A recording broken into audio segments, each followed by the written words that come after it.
Recording in progress.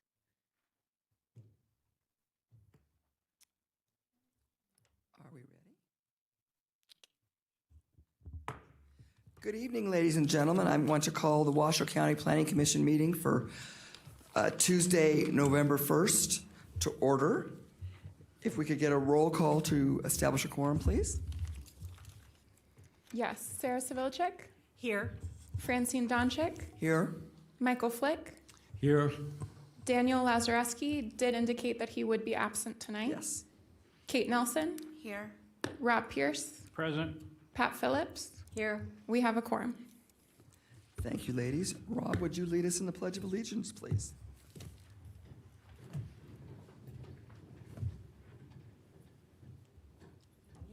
Pledge allegiance. To the flag of the United States of America and to the republic for which it stands, one nation, under God, indivisible, with liberty and justice for all.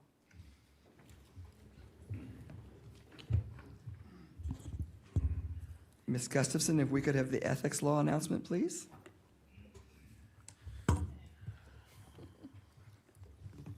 Commissioners are reminded that if with respect to any matter or any person coming before the commission today, number one, you've received a gift or loan. Number two, you have a pecuniary interest. Number three, you have a commitment in a private capacity, such as a family, employment, business, or similar relationship. Or number four, if you've provided representation or counseling before an agency to a person or entity for compensation within the last year on a matter that's being considered here today, please remember to disclose that gift, loan, interest, commitment, or prior representation at the time the matter is being considered. And furthermore, please abstain from deliberation or voting on the matter if it's clear that the gift, loan, interest, commitment, or prior representation would materially affect the independence of judgment of a reasonable person. Commissioners are also reminded that under the Planning Commission rules, if you've had any contact outside this meeting with any persons interested in a matter coming before the commission today, please remember to disclose the nature of that contact at this meeting. Thank you. Thank you. Secretary Lloyd, if we get the appeal procedure, please. Certainly. Most decisions rendered by the Planning Commission are appealable to the Board of County Commissioners. If you disagree with the decision of the Planning Commission and you qualify as an aggrieved person or party, you may appeal in writing within 10 calendar days from the date that the decision being appealed is reduced to writing, filed with the Secretary of the Planning Commission, and mailed to the original applicant in the proceeding being appealed in accordance with Washoe County Code. Please call the planning staff immediately at 328-6100 for information on the appeal procedure and the application fee. Thank you, Secretary Lloyd. Ladies, do we have any public comment either in chambers or via Zoom at this time? Yes, in chambers, I have Brandon Klitsky. If you could please state your first and last name for the record.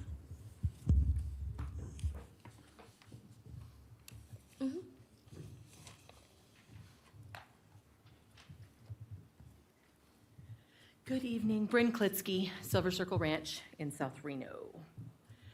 I am here speaking on behalf of Landis Whitmer, who was unable to be here this evening. She is the owner of Silver Circle Ranch. She would like something on the record. We proposed a small indoor riding arena back this time last year. We've had a lot of problems in the neighbor. We've had a lot of harassment. We've had a lot of problems with our neighbors with some misinformation. And we've had some pretty unfortunate incidents happen where we've had harassment with the neighbors harassing the children on our property. So basically, we just wanted to let you know that we've experienced some really traumatic things due to this with the misinformation. So she wanted to let us know that that one of the opposition, Jill Brandon, keeps attacking this historic property that we have here. Everything was already, the city planners approved the Silver Circle Ranch indoor arena, met all of its findings, and due to the misinformation in the community and the neighbors and the opposition, it turned it into a big disaster. It turned it into a dangerous situation for our children at the ranch. We had people standing at the road yelling obscenities at our children, terrifying them. We ended up having to call the police several times. And we just wanted to make sure that we have it on the record for future, that we did withdraw without prejudice so that we can apply again in the future. But we just wanted to make sure that we have it on the record that this harassment from Jill Brandon and the other opposition is becoming a nonsense and a big nuisance to the property. She is attacking us in every way, shape, and form. And it's very disheartening when we're trying to just have a very simple writing center for these children to be able to learn and grow and do their things that they want to do. And we just wanted to be able to program year round. And so we had to pull out of the project due to these harassments.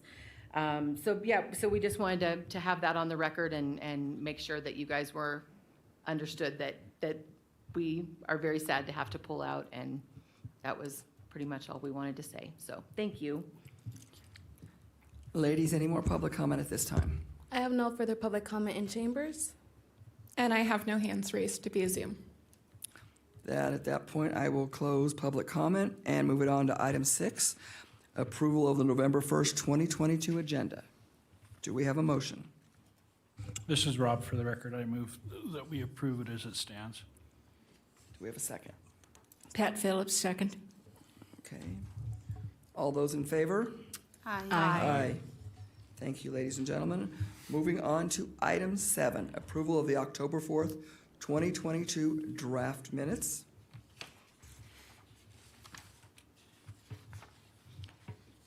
This is Commissioner Javelchek, move to approve. Thank you. We have a motion and a second. Any corrections or anything at this time? Hearing none. All of those in favor? Aye. Minutes are approved.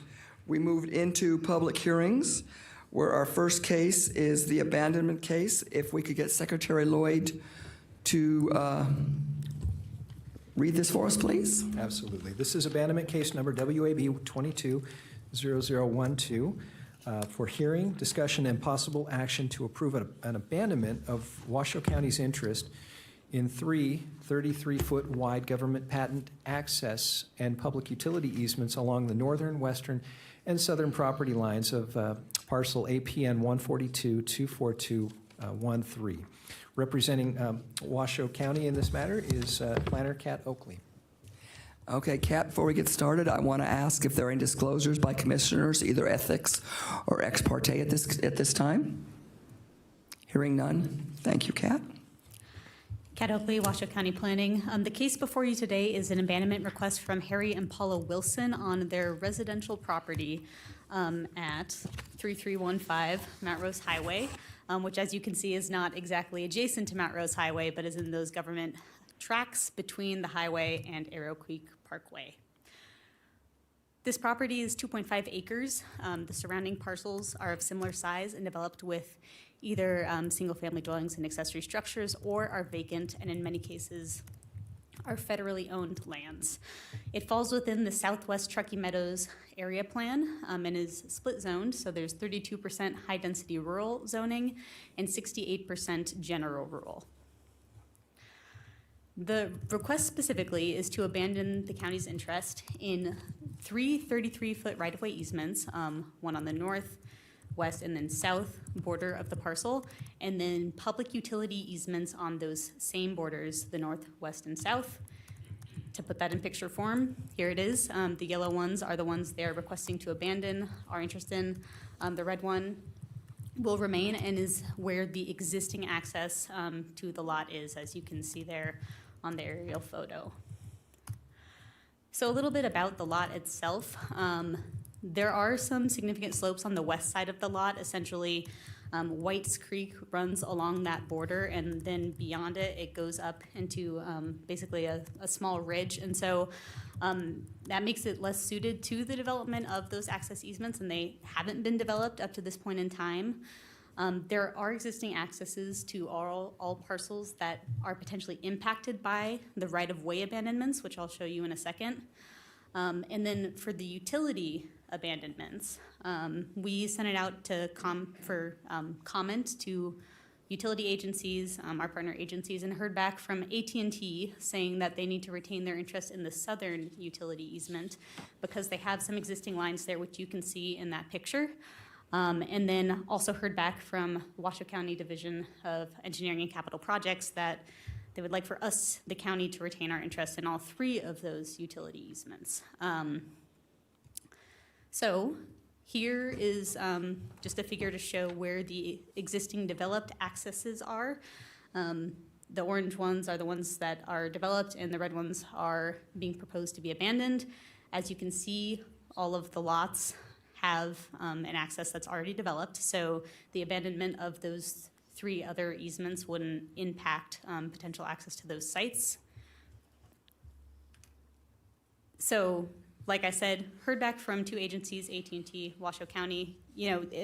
My understanding of how it works is that you can't abandon a public utility easement because it's public, right? So all the utility agencies have an interest in this, but in terms of the request for Washoe County to abandon our interest in it, what we heard from the engineering division is that they would like to retain that interest, in case there are needs for drainage or other utility needs. And so, with that in mind, staff is recommending approval of the abandonment of our interest in the right-of-way easements and denial of our abandonment of our interest in the public utility easement. So a partial approval. For that recommendation, staff can make all 3 of the required findings. 8 parcels were noticed, all the adjoining parcels. And here is a suggested motion which reflects that partial approval of the right-of-way abandonment, but not the public utility abandonment. And with that, I'm happy to answer any questions. Thank you, Kat. Does the applicant themselves have a presentation at this time for this? They're available to answer questions. Okay. At this point, we want to bring in is there public comment on this item, ladies? I have no public comment in chambers. And I have no hands raised via Zoom. Okay, then we'll close the public and bring it back to the commission for questions, either of staff or applicant. Chair Doncheck? Yes, Vice Chair Javilchik. Just question for staff. Are the applicants agreeable to your changes to approved with additional conditions? Yes, they've been sent the staff report and haven't stated that they had any concerns about it. They're also here Okay. Great. via Zoom if you want to ask them Okay. as well. Thank you. Any other questions, ladies and gentlemen? Okay, then I will close the public hearing and bringing it back for either further discussion or a motion.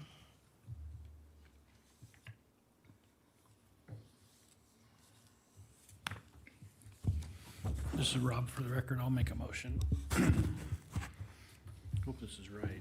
I move that after giving reasonable consideration to information contained in staff report and information received during the public hearing, the Washoe County Planning Commission partially approve abandonment case number WAB 22-0012 for Harry and Paula Wilson, approving the request for abandonment of Washoe County interest in the right-of-ways and denying the request of abandonment of Washoe County interest in public utility easements with the conditions included in Exhibit A of this matter, having made all 3 findings in accordance with Washoe County Code Section 110.806.20, master plan determine and existing easements.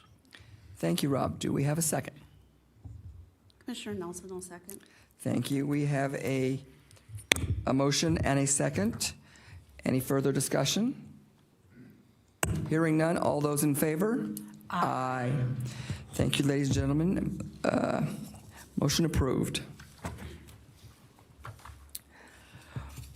Moving right along, Secretary Laureate, if we could get item 8B, please.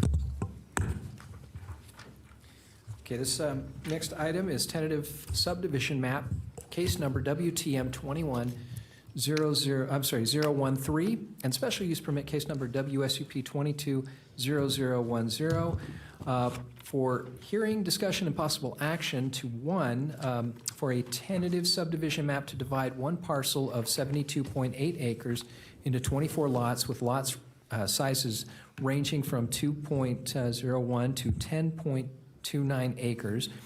And the second part of the request is for a special use permit for major grading. The proposal exceeds the major grading thresholds and will result in 8.31 acres of disturbance, including just over 20,000 cubic yards of cut material and 16,583 cubic yards of fill material. A roadway that traverses a slope of 30% or greater, construction of earthen structures greater than 4.5 feet high, and grading in the critical stream zone, which is subject to all requirements of Article 418, significant hydrologic resources. The applicant is also requesting a variance of the development code standards found in Washoe County Code 110-438-45C, that finished grading shall not vary from the natural slope by more than 10 feet in elevation in order to construct earthen structures and a driveway. Representing Washoe County in this matter is planner Julie Olander. Okay, Julie, before we get started, again, I will reach out to commissioners and ask if they have any disclosures, either ethics or ex parte communications. Pat Phillips.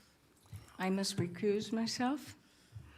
Although I wasn't notified to the notice area, I live near the area, and I feel that I will be affected by traffic, roads, water, and drainage issues. Thank you, Ms. Pat. Then we need you to.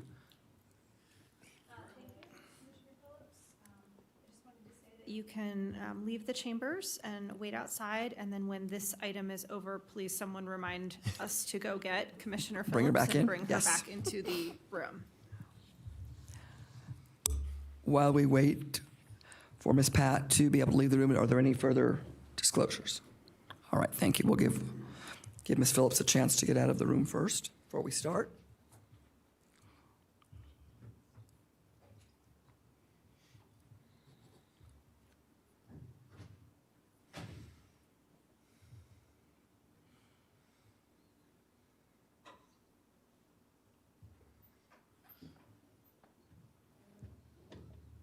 All right, Julie, thank you. Good evening, Commissioner, and as Mr. Lloyd said, this is a special use, or a tentative map and a special use permit. So the tentative map is divide one 72-acre parcel into 24 lots, and then the special use permit is for grading. They've also asked for a modification for the slopes that are more than 10 feet in elevation. This is approximately where the site is located. It's right there at the sort of where Lakeside and Holcomb Branch Road intersect. The parcel is located in the South Truckee Meadows area plan and is within the Lakeside Holcomb suburban character management area. The parcel has master plan of rural and rural residential, as do the surrounding parcels. The parcel has 3 zonings on it: HDR, high-density rural, MDR, medium-density rural, and general rural. And the breakdown of those parcels are the HDR, the minimum lot size is 2 acres. 78% of the site is HDR, which is about 56, almost 57 acres, so they can have 22 lots on that HDR portion. On the MDR portion, the minimum lot size is 4 acres. 16% of the parcel is MDR. They can have, so that's about 11, almost 12 acres of MDR, and they can have 2 houses on that, or 2 lots on that MDR portion. GR, minimum lot size is 40 acres. That's 6% of the parcel. They have about 4.5 acres, and so they can have 1 lot on that GR portion. So that's a total of 25 parcels that they could have. That doesn't make sense. The site is vacant. It's relatively flat with native shrubs and trees. Brady Ranch Road is located along the east and eastern portion of and southern portion of the parcel. Dry Creek is located along the north and south, the west side of it. The majority of the site is designated unconstrained by the Southwest Truckee Development Constraint Suitability Map, with some areas designated with slopes greater than 15%. And here is a map showing you where Brady Ranch Road is. the steamboat ditch, which sort of intersects the HDR from the MDR, and where Dry Creek is located. This is also just a view looking at the parcel from basically Holcomb Ranch Road. On the parcel, there is an NV Energy 120 kV transmission power line that runs across it. The applicant has received an application, the applicant has received a agreement with NV Energy for a use agreement, which allows them to landscape, put a roadway, and also did install roadway drainage in that area. The steamboat ditch, as I showed, intersects the MDR from the HDR. Here's where the transmission line is going across, and then, oops, my steamboat ditch moved off where it was supposed to be. It sort of dropped off, but you can see where it was supposed to be, so it goes through that section there. Here's the landscaping plan, and you can see where they're landscaping, primarily just the roadways. They're just developing the lots. They're creating the lots, so they aren't landscaping the whole site, but they will landscape along the roadways and at the entrance. Oops. I don't know what happened. Oh, no, I'm back. Let me see, okay. Okay, and then the grading. The grading is the more complicated portion of this. So as stated, they're disturbing about 8.5 acres of the site, and that they're moving about 20,000 cubic yards of material for cut and 16 cubic yards for fill. And that's just to soften the roadways, soften the area for the roadways. There'll be a net of 34,421 cubic yards of fill that will either be used on the site or imported to another site.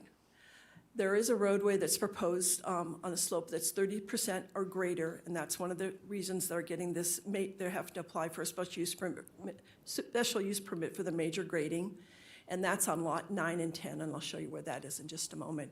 And this roadway is going across the steamboat ditch and will be gated, and it's the emergency exit for this property, so that people can, there's another way out of the area. The earthen structures are proposed to be greater than 4.5 feet in various locations and front yards. And then grading is proposed, like I said, across Dry Creek, which is identified as a significant hydrological resource. And so they'll be grading in the critical stream zone. And that's to construct the roadway that will connect with Bellhaven. Here's a map showing showing the cuts and fills. You can see where some of the slope, where the cuts and fills will be located. And then here is a map with the slope map showing where primarily the slopes are located. The applicant is proposing to reroute overflow away from the steamboat ditch to a detention pond in the northeast corner, and I'll show you a map with that located on it. This runoff will reroute the steamboat ditch to the point where if there is runoff from the steamboat ditch, that it will facilitate the ditch in the sense that won't cause more flooding from the ditch. The detention pond, which is going to be located in the north portion of the parcel, will also facilitate this runoff. And then also any kind of runoff will be collected on the roadways, will be collected and transferred to the detention pond. And here's the detention ponds up in that north corner of the property. It's almost at the corner of Holcomb and Lakeside. And you can sort of see it in a better cutout on the right. So water is going to be provided to the individual lots by wells, and the applicant will probably discuss that further. Wastewater sewer is going to be collected onto an on-site gravity sanitary sewer pipe that will be owned by and maintained by the county, and it's located at Lakeside and Kinney Court. It's about 3.25 miles from the project. So the main access to the site, as shown, is off of Brady Ranch Road, about 250 feet off of Lakeside and Holcomb. Residents will be provided with technology-based access and a keypad to allow visitors in. It's estimated that there's approximately 227 average daily trips with 18 AM peak trips and then 24 PM peak trips. The traffic impact report would be required is if there were 80 or more daily peak trips, and there are not in this situation. So no traffic impact report was required. All the streets within the development will be private and maintained by the development. And as I said, there will be a gated access to that road that accesses to Bellhaven across Dry Creek Road, or Dry Creek. And here's just showing how that access is going to come off Lakeside. It's at an angle there off of Lakeside. The property owners, there's two property owners that are in the lake. The Brady Ranch Road is in the middle, and then there's two driveways on the either side of Brady Ranch Road that will remain.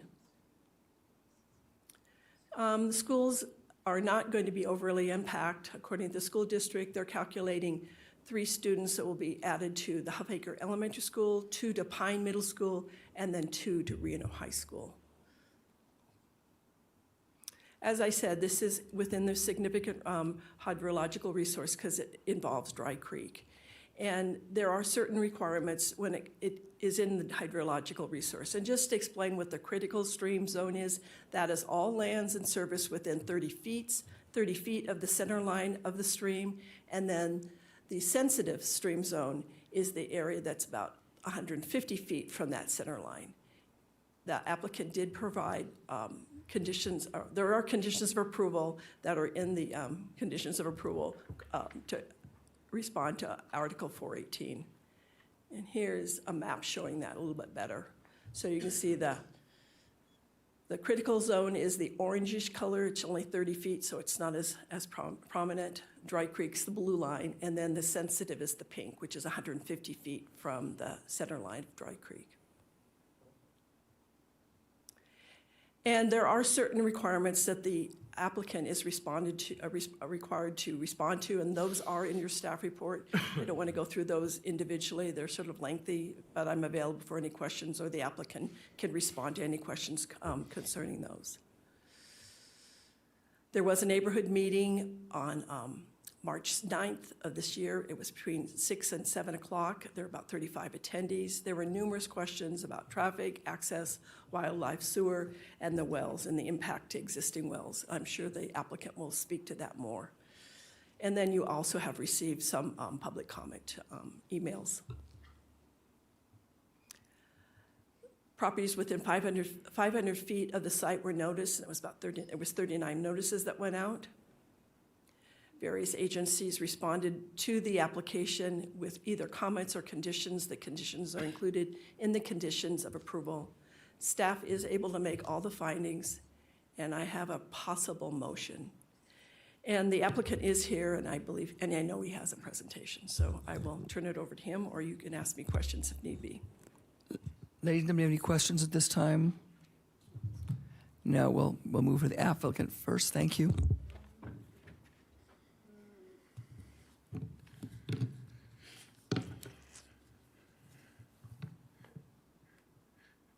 Good evening. For the record, my name is Dave Snellgrove. I'm the Planning and Right-of-Way Manager at CFA. With me in the audience tonight are the project applicants, Mr. Roger Davidson and Mr. Adam Giordano with 8900 Lakeside LLC.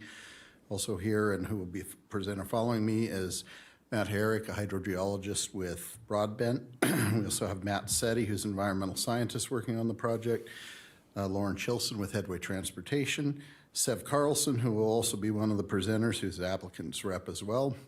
And Kathleen Knight is in the ether sphere on Zoom, and she is our engineering manager at CFA. So I think there was a good presentation in terms of location, so I'll try and go through some of these a little quicker. This highlights where the overhead power lines are, and then Steamboat Ditch crossing the property and Dry Creek along the north end of the property. I'd Holcomb suburban character management area, and I want to cover this a little bit more because the 3 zoning designations that we have on the property, the general rural, the medium density rural, and the high density rural, are all existing. We are not asking for a zone change. We're not asking for any modification to any zoning out of this or lot density or lot sizes. The zoning on the property was covered very well by by the staff presentation, and we are allowed, as was noted in the calculations that were put up, that there are 25 lots that are allowed. We are proposing 24 on the site. You can see the HDR, that is a 2.5 acre density. And then the yellow area is the medium density rural, which is a 5 acre density calculation that you use, and there is some GR on the property. So I wanted to point this out, and I felt the staff did a great job in identifying what the code says and running through and noting that in the code, the identification for the minimum lot size under the high density rural is 2 acres. We're at 2.01 with our minimum lot size in the HDR area. And the minimum lot size in the medium density rural is 4 acres. A lot of the comments have come in with concern that we need to have 2.5 acre lots at a minimum, and the code is very clear on this. We do not. 2 acres and 4 acres are the 2 minimum lot sizes that we have to work with. But the access over on the eastern side of the site, it is the access point, and I have another slide that'll go over this in more detail. We are not right at the corner of Holcomb and Lakeside. We removed, it's actually about 290 feet away from the intersection where the access would come in. This will have CC&Rs, and this will have a homeowners association that'll maintain the private streets and the elements in association with the private way. This graphic here shows the intersection of Lakeside and Holcomb, and the black graphic there with the white line, that shows a 290-foot lineal distance from the intersection of Lakeside and Holcomb to where our entry point would be. So it's a little over the 250 that was identified by the staff. There's our cut and fill map, and I do want to point out on the far western side, the left-hand side of this graphic, that's where we go through the Dry Creek area. That was necessitated, that's a secondary access. The fire department identified we were under 30 lots and we didn't need a secondary access, but part of the engineering requirements in code say that you have to have a secondary access. We explored different ways that we could go out, and none were acceptable other than coming to this location. So as far as crossing Dry Creek, to get a secondary access, we actually had to go through that way. We initially submitted in December of last year, and we modified the application in February to address that concern and comment from the engineering staff. The property developer, the applicant, has been working continuously with many of the neighbors and has come up with some agreement language. I submitted that to Julie yesterday. I believe that you've received a copy of this. What this does is highlights the 9 bullet point items that we're in agreement with. Part of it, and I want to highlight a couple here, that number 3, we'll just be going into the deeper aquifer, and that'll be covered later in our presentation. If you go to 4, CC&Rs will require all domestic wells have meters. This is above and beyond what is required with a domestic well. We will be using the water from that. There's 184.5 acre feet of surface water that will be used for irrigation purposes. So those domestic wells will only be serving the homes themselves.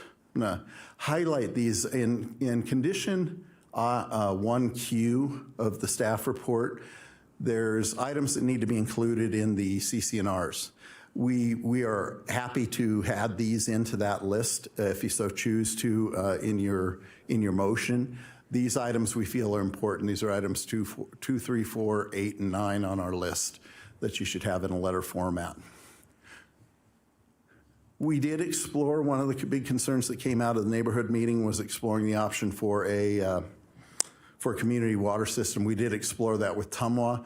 The 2 closest have big X's through them coming from the north and from the south for various reasons. Those wouldn't work. So the only option was going to be to run about a 2-mile line from the west, and then for a secondary water source, we would have had to have put a production well on the site that would pump by far more water than what we'll be using with the domestic wells. With that, I'll turn it over to Matt Herrick for his portion of the presentation. Thanks. My name is Matt Herrick, and I'm a hydrogeologist with Broadbent. I was brought onto the project earlier this year to conduct a study to better understand the hydrogeology and specifically how additional domestic wells might impact existing domestic wells in the neighborhood. To do this, we went through a permitting process to install additional wells. We installed 3 wells on the property. We developed those wells, conducted an aquifer test on the wells, did some modeling, and prepared a report that summarized our results. The figure you're looking at here is a cross-section of the subsurface and the geology that was encountered. I want to point out a couple things here. The aquifer material is highlighted in blue, and there's 3 aquifers there that we noted. There's a shallow alluvial aquifer, a deeper alluvial aquifer, and a deeper than that, even a fractured volcanic aquifer. We chose to screen our wells in the deeper alluvial material, and the screen interval is the horizontal hashes on the wells. We also looked at the neighboring wells to determine where they were screened, and some wells are screened in that shallow alluvial material, others are in the deeper alluvial material, and then there are some that are completed in that fractured bedrock material. So the point is here that there's multiple aquifers on the property, and it's somewhat complex in the subsurface. The other point I want to make here is there's confining beds that consist of silts and clays that separate these aquifers and limit the flow of water between these aquifers. How do I? The right or left button? The right button. Okay, so we collected our data and we were able to develop some groundwater models of what drawdown might look like in that deeper alluvial aquifer. You're looking at 2 different models here.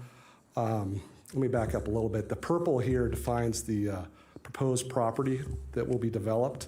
And then the yellow dots there's 25 yellow dots. That represents 24 domestic wells that would be installed, plus an additional well that would be used for common area when surface water is not available from Steamboat Ditch. And so the model on the left is a 414 gallon per day usage rate, and that's from data collected from the Truckee Meadows Water Authority. It's kind of hard to see here, but there's contours that represent drawdown in that deeper alluvial aquifer. And the maximum drawdown for that left model is about 3 inches of drawdown in the middle of the subdivision. And as you go out away from the subdivision, the drawdown lessens. At the edge of the subdivision, we're looking at about 2 inches of drawdown, so not very much. On the right, you're looking at a much higher usage rate, 1,800 gallons per day. That is the maximum allowable usage rate for domestic wells based on Nevada revised statutes. And as you expect, there's more drawdown that the model shows. We have about a foot of drawdown in the middle of the subdivision there, and then as you move out, it lessens. At the edge of the subdivision, it's about 10 inches of drawdown. So in summary, the additional domestic wells that would be installed should have minimal to no impact on existing neighboring wells and water levels in those wells. Thank you.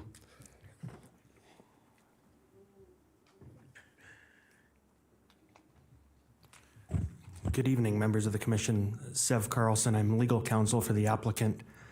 I'm with Kempfer Kroll here in Reno, and I mostly practice in the areas of land use and zoning and water rights. I'm going to cover the legal findings and just some concluding remarks. So with respect to the tentative map, we can talk about any of them that you'd like, but I'll focus on plan consistency, design improvements, and type of development. That all of these are consistent with the master plan and the specific area plans for this part of the county. The zoning allows for this type of development in terms of single-family residential. And if you take a look, in the earlier slides, you can see where the parcels that we're proposing here are very similar to surrounding parcels in terms of size and even shape. With respect to item H, access, we're providing that emergency access, which does serve a benefit to the project itself, but it also serves as a benefit to neighbors in terms of having another emergency access to get out if they live off of Bellhaven, should there be a wildfire or some other form of an emergency. So that does provide a benefit to more than the residents in the project. The legal findings with respect to the special use permit, I think it's important to point out the special use permit is triggered for roadway grading. That's what we're looking at. That's a pretty confined special use permit. And in this instance, we'll focus on item D, which is issuance not detrimental. And we need to focus on the fact that this property is zoned for single-family residential use, that we have only 24 lots coming in when 25 would be allowed. And so here you obviously need to have access in order to develop those lots. And again, we're consistent with the master plan and the area plan. So moving along, we have a lot of information in the record. We have an expert who presented on the wells that groundwater pumping will present minimal drawdown. And we're using data from TUMWA in terms of what a single-family residence uses, and it's not near the 2 acre-feet that's allowed under state law for a domestic well. It's far less than that. We have the offset in terms of irrigation water coming from the ditch and preserving that 180 acre-feet annually for use within the subdivision for purposes of irrigating. So really the domestic well is used to serve the house, the indoor use, and the ditch water is used to serve the outdoors and the plants. And again, that will allow some, continued flow back into the aquifer. We also have meters on the wells. So those meters will allow, people to find out how much of up to that 2 acre-feet that they're allowed. But as Matt indicated, we're looking at about 414 gallons per day in terms of the domestic indoor use out of those wells based on our TUMWA data and what most homes use in the area. In terms of traffic, pretty minimal, 18 a.m. and 24 p.m. Peak trips. We have the emergency access again, which serves the project, but also benefits the neighbors.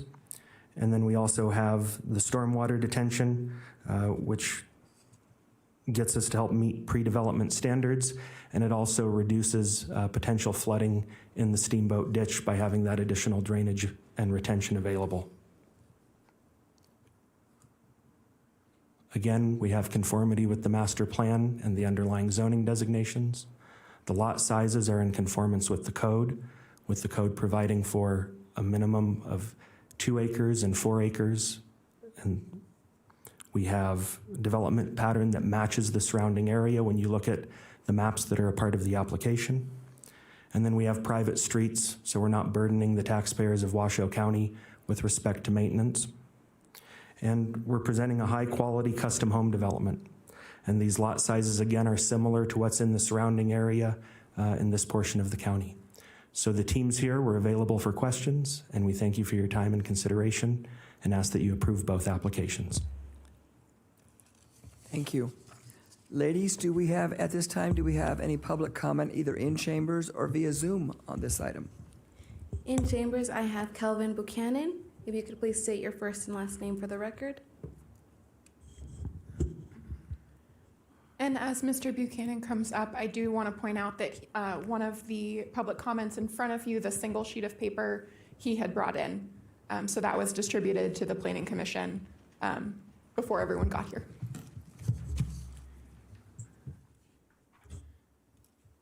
Where's the red button? You're on. You're on. Oh, I was looking for a red button, sorry. And just a reminder, public comment is limited to 3 minutes, ladies and gentlemen. Thank you. My name is Kelvin Buchanan. I'm a geological engineer, registered in the state of Nevada with offices in Midtown. The company name is HB Engineering. I reside at 2600 Kinney Lane. I've lived in the Holcomb Lakeside area for more than 35 years.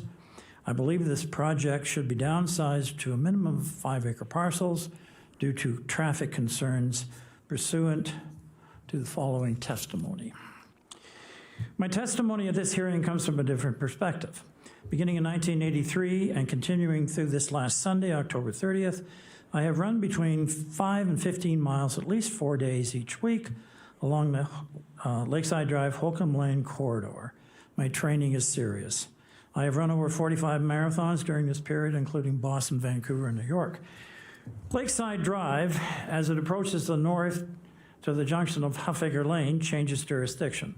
From a Washoe County road, it becomes State Route number 671, although the signs still say Lakeside Drive. Another mile south of the Huffaker Junction, Lakeside Drive then changes its name to Holcomb Lane. The change is marked by a 90-degree left angle turn similar to those turns on section corners at the exact location of the applicant, Gordon Real Estate, 8900 Lakeside Drive.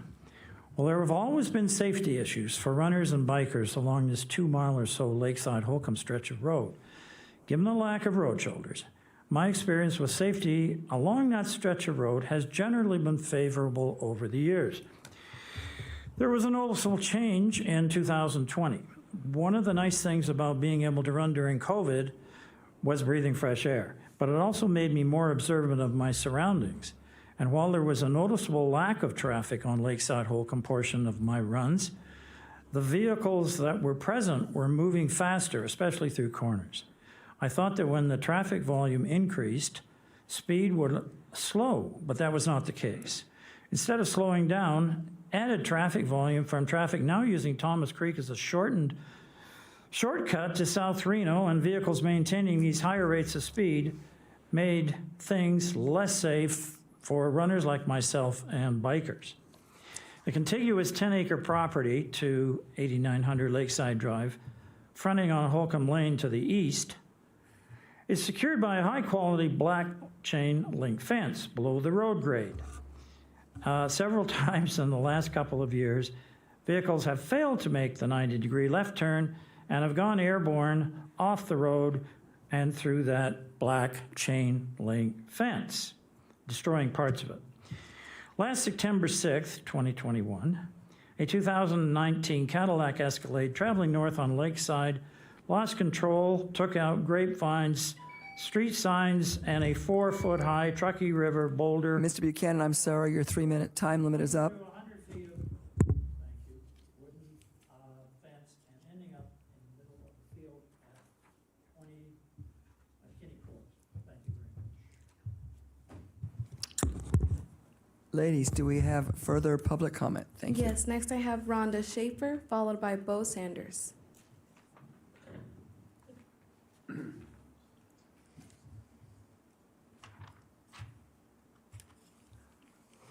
Hello.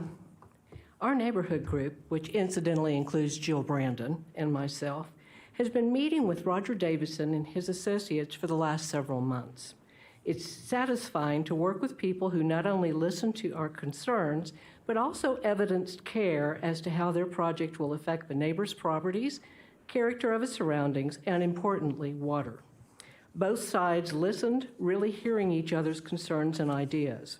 As a result, we reached an agreement regarding proposals for irrigation and domestic wells, which will go a long way to addressing our main concerns. We look forward to continuing and building on this positive relationship. In our opinion, NDOT and Washoe County still need to commit resources to address the urgent traffic, safety, and floodwater issues at the intersection of Lombardi with Lakeside Drive and Holcomb Ranch Lane. Additionally, we would like to ask if a sewer treatment facility that will be handling this sewage has the capacity to handle this as well as all other approved but not yet built projects. Thank you. Thank you. Next I have Bo Sanders, followed by Elizabeth Convoy. And if you could please state your first and last name for the record. Hello, my name is Bo Sanders. I live at 8990 Lombardi Road, which is actually the property immediately adjacent to the south and west of this project. And wow, what a project, what an official effort from them. We like everything that we hear about their effort to make concessions. I guess the meetings happen. We didn't know about them. Our immediate concern, or my immediate concern, is still the surface water, the springs, the natural springs that feed that valley. If I don't have a PowerPoint presentation, but if you were to look at a map, you would see a green belt that borders the south of that project, and I could throw a rock from their southernmost parcels and into the valley. We have natural springs there. The Geologic Survey says that there will be minimal drawdown on surrounding wells. Our concern is, what does that do to the water that feeds the wildlife in that valley? 20,000 some cubic yards of cut I do dirt work for a living. I'm guessing it'd probably be a little more, but such a significant change to that environment right there. It's kind of a little closed ecosystem. And no one has come to see the springs. No one has looked into the valley. Nobody has done any kind of environmental impact study that we know of. Nevada Department of Environmental Protection, no response. Nevada Department of Water Resources, no response. Division of Wildlife, no response. I could go on, there's several other entities. We're not trying to stand in the way of progress. I understand that things change, but what we have here in our community is so valuable. The beauty there, the community there, and this inevitably will make an impact on everything around it. And nobody's looked at our property. So we just want to say pump the brakes and let's let every relevant group weigh in on it. Let's do it right. We think that we should bring water, but it's not, I think they said, economical or feasible to their bottom line. To them, this is a business deal. Money's involved, and I get that. But to us, it's life and history and family, and we just don't want to see it go to the wayside for a bottom line. We just want to see everybody weigh in and make sure that it's done right, because it will have an impact, and we know that. Everyone here knows that.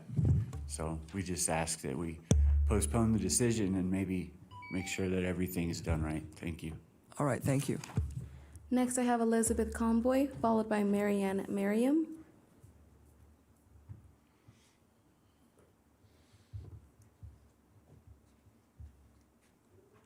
Good evening. My name's Elizabeth Conboy. I own property immediately south of this application, 8990 Brady Ranch Road.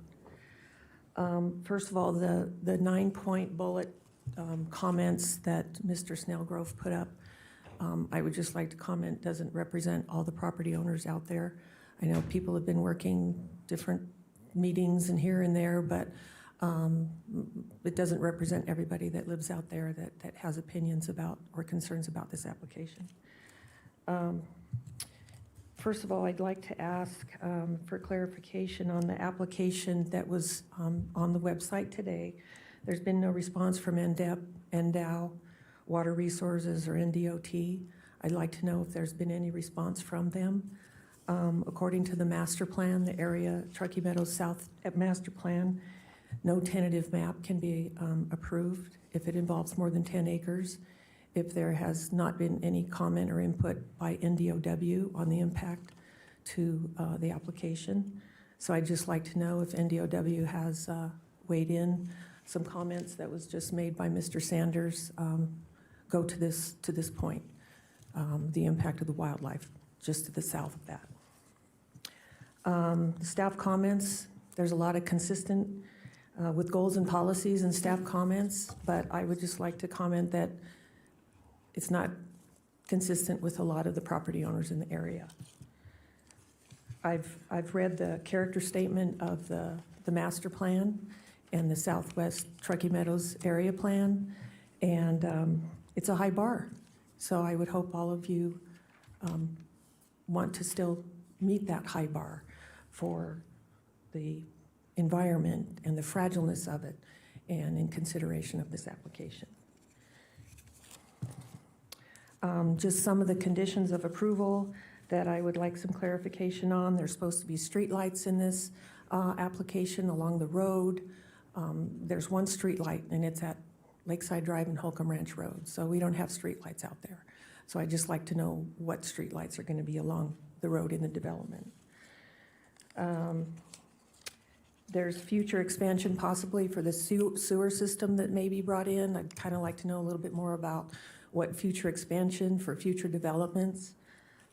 That's not clear in this application or the conditions by Washoe County. Another condition I'd like to make a comment on is the current proposal is from the Health Department, Washoe County Health Department. The current proposal is for lots to be served by municipal sewer. Any change to utilize septic will require different lot sizes and new review. This is the crux of this issue. If I were to develop, I'm sorry, ma'am, your 3 minutes are up. Lastly, in chambers, I have Sherry Humphreys.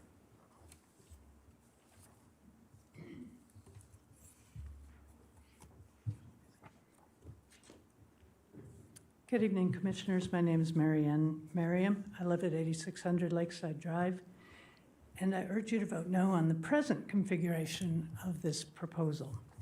I'd also like to mention that I think your noticing methodology is very flawed. My house is actually on their drawings, and I've never been notified of anything. I'm off of the sewer extension up Lakeside, and surely if I'm on the drawings, I'm within 500 feet of this, but never have I been notified of any meetings or anything. So, in order for this project to receive approval, the project needs to meet certain findings set up by the Washoe County codes. And if they had been able to meet all of these findings, I think they would not be applying for all of these variances and non-conforming items for the project.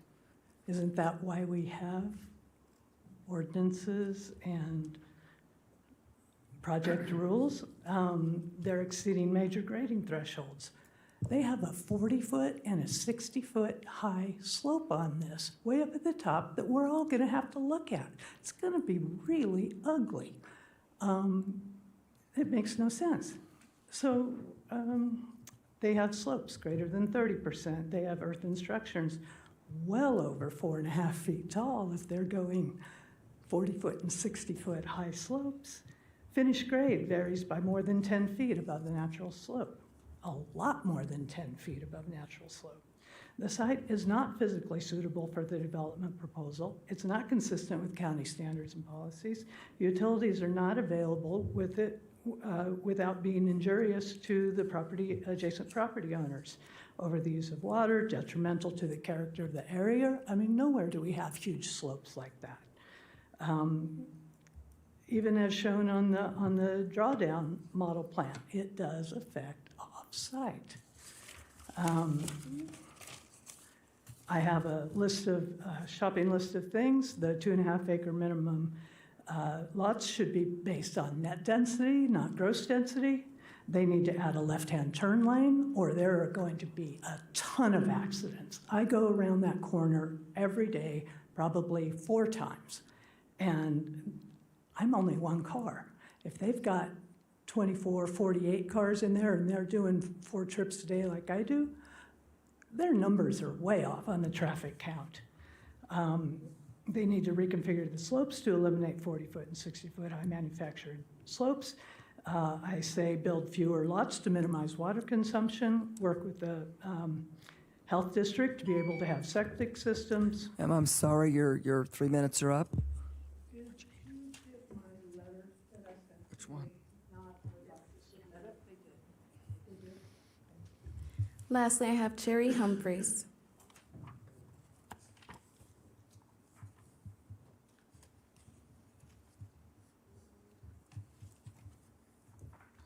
Hi, my name is Cherie Humphreys, and I'm speaking on behalf of Marianne Merriam, who lives at 8600 Lakeside Drive. For legal purposes, I would like to go on record to state she was not properly noticed as defined under NRS 238030. In addition to not being noticed, the neighbors who did receive notice, some of those notice included incorrect hearing dates. Due to improper notice and notices sent with incorrect dates, this body should not take any action without said and proper notice. Thank you. I have no further public comment in chambers. I do have a few hands raised via Zoom. First, I have Melissa Schreckenberger. I'm going to allow you to speak. If you could please unmute and state your first and last name for the record.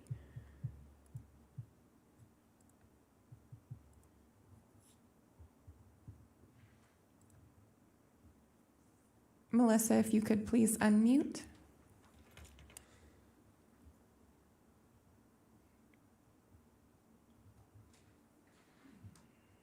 All right, I have no action there. I can come back to you.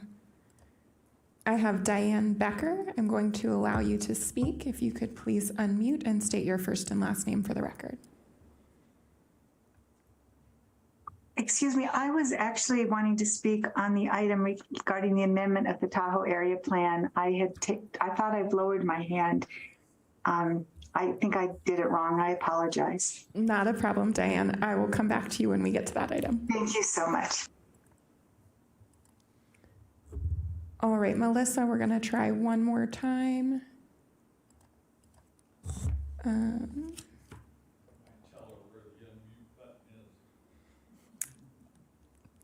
I'm pressing the button that says ask to unmute, so there should be a pop-up.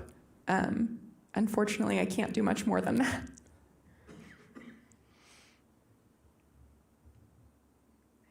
All right, and I actually no longer see her on Zoom. So with that, I have no further hands raised via Zoom. All right, thank you. And at that point, if there's no more in-house nor via Zoom, we will close public comment and bring it back to the commission for questions of staff, the applicant, or members of the public. Chair Donchek. Yes, Vice Chair Civilcheck. This is for staff. I just need to ask a clarifying question, and this was early on in your presentation about the chart that you showed for HDR, MDR, and GR. Julie Olander for the record. Maybe they can bring that back up.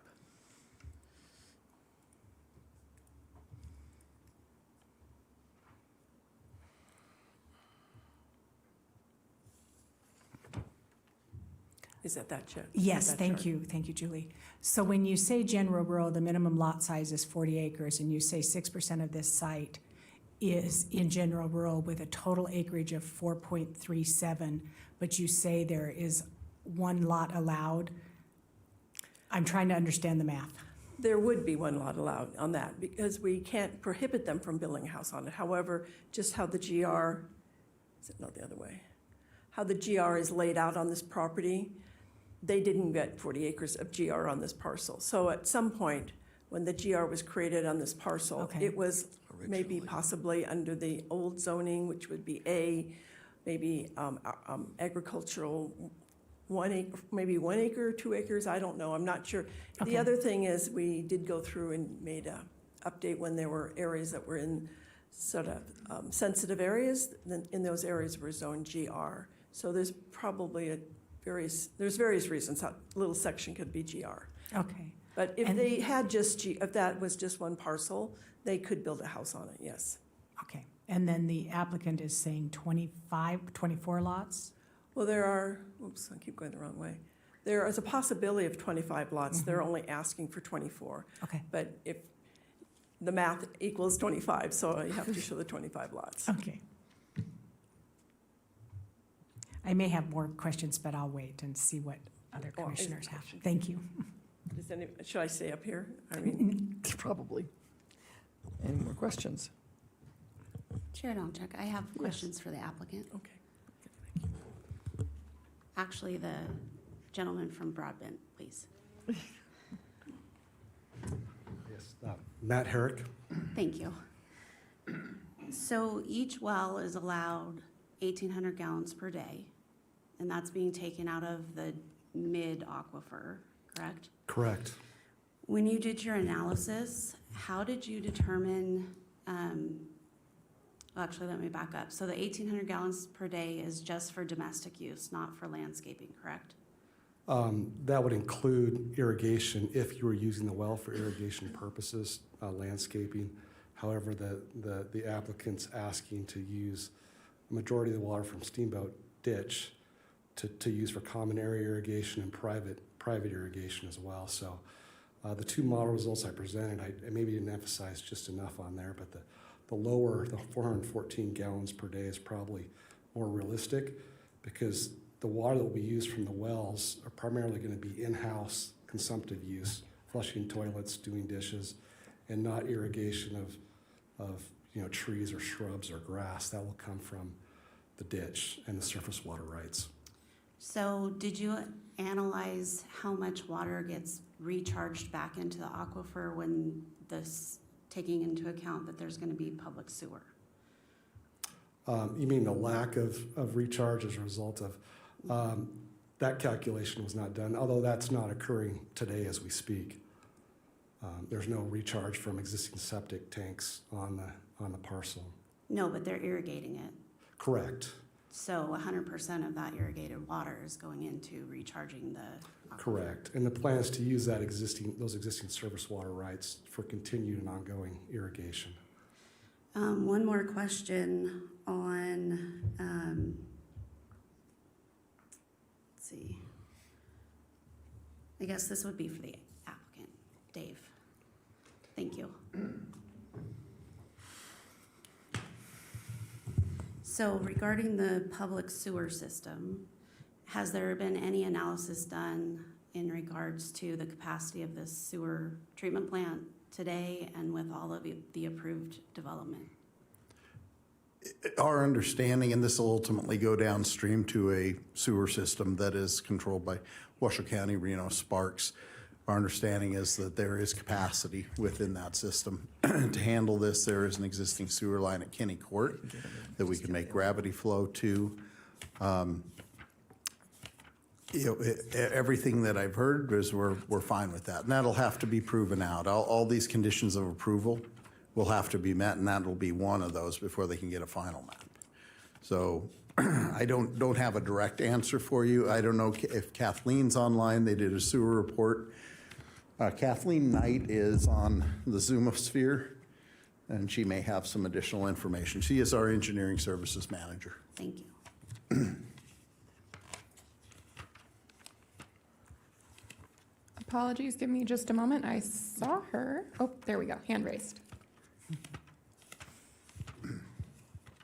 Miss Knight, if you could please unmute. Can you hear me? Yes. Hello, my name is Kathleen Knight. I'm the engineering manager from CFA.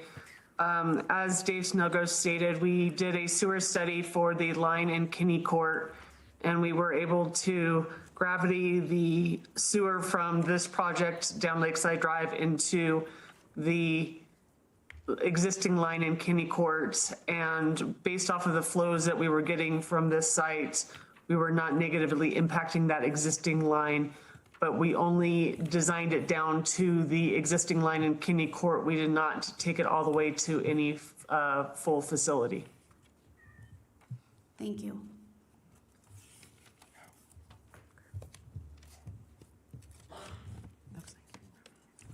This is Rob. I have a question. Dave, right? Yep. So you mentioned that on the secondary access road, emergency exit, that you were going to go across the dry creek. Is there ever any water in that? There is water that comes down that. I don't know to what level. There is a similar crossing. Doesn't have the severity of slopes. That's just off to the, in my directions, a little bit west of us. It serves a private home that's on a larger lot. We'll have to work with the Army Corps of Engineers on that crossing. And I'll remind you, part of my presentation, I identified that crossing was necessitated out of an engineering code requirement. We initially submitted this application not having any crossing. We wanted to leave that alone, but at the end of the day, although the fire department was saying we didn't need a secondary access, the engineering department was saying, no, you have to have an emergency access. You have to have a secondary access. That access does serve our property in case of emergency, but also the homes up off of Bellhaven and Lone Tree. Those have a pinch point too. So if there was an emergency up there and that access was blocked, it actually benefits that neighborhood as well.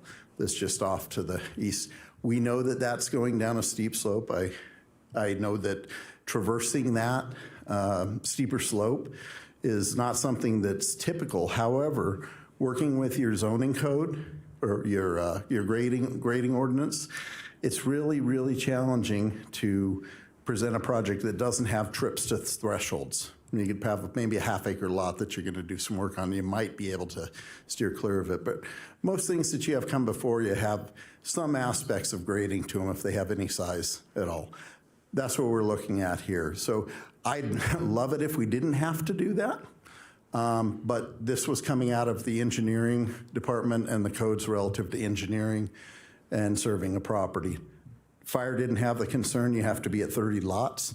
If you wanted to remove the requirement for emergency access, we'd be perfectly happy about that. I don't have any intention on doing that, but I did want to ask, were you going to put a bridge on that?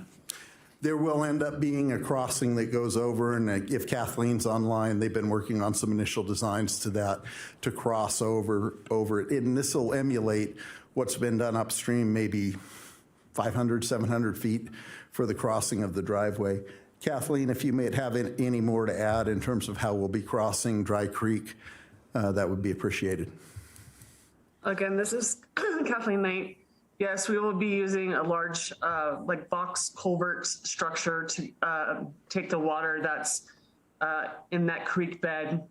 And as Dave said, we will be emulating a project that was previously done about a couple hundred feet just south of us.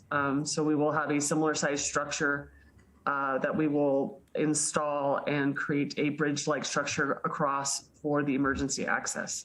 Okay, thank you. And can you show me where the stormwater detention area is? I didn't see that on any of the maps. You can bring my presentation back Sure, up, I please. just missed it. Well, the stormwater detention basin will be handling the water that's coming off of the roadways predominantly. Each lot will be required to have their own detention area. Up at the corner, the east corner of the site, up by where gated primary access is, there's an area there just to the north of the access, which is where the detention is. The intention of that is to collect the water that's coming off of the impervious surfaces, really associated with the roadways that'll be put in, the private driveways. There's not a lot of area in association with that. As each home develops, they're going to be required to follow the Washoe County Development Code, and they will be required to provide detention. We don't know whether somebody's going to put 15 to 20,000 square feet of impervious surface or 5 to 7,000 square feet of impervious surface because these are custom lots. So to try and calculate that, it's a little difficult, and they will be required to do that with each home site, custom home site that gets developed. Okay, and then one other question. Can you put up those additions to the CC&Rs that Yes. you mentioned, please? And there was one, we heard about this just before. These 5 we're looking at suggesting that they get added to condition 1Q. And these are, 1Q is the requirements of things that would need to go into and be included in the CC&Rs. I'll point out on 4, the last 3 words of that says to the HOA, it's kind of a straggler, doesn't mean a whole lot there. So that got pointed out just before the meeting, and I already had my presentation down here. So the end sentence is the HOA will keep a log of annual meter readings that will be available to the public upon request, period. So that to the HOA really is nonsensical there, so I apologize for that. But okay. These do cover a lot of things that, while maybe not every neighbor was involved from the initial neighborhood meeting, we heard a lot of concerns regarding water, the use of the continued use and applicability of the surface water to this property. So one of the items up here, which I believe is number 2, talks about irrigation water. If you go down, I have steamboat ditch rights pertinent to the property will remain with the property. So there's a commitment to keep that surface water there. Some of the speakers got up and had concern about continuing water going into the aquifer. That'll get used for irrigation purposes, and that will stay with the property. That's one of the commitments that the property developer has been discussing and working out with some of the neighbors. I understand it's not all, but I'm really hopeful that this addresses a lot of neighbors' concerns. Okay. That was all the questions I had. Thank you. Okay. Madam Chairman.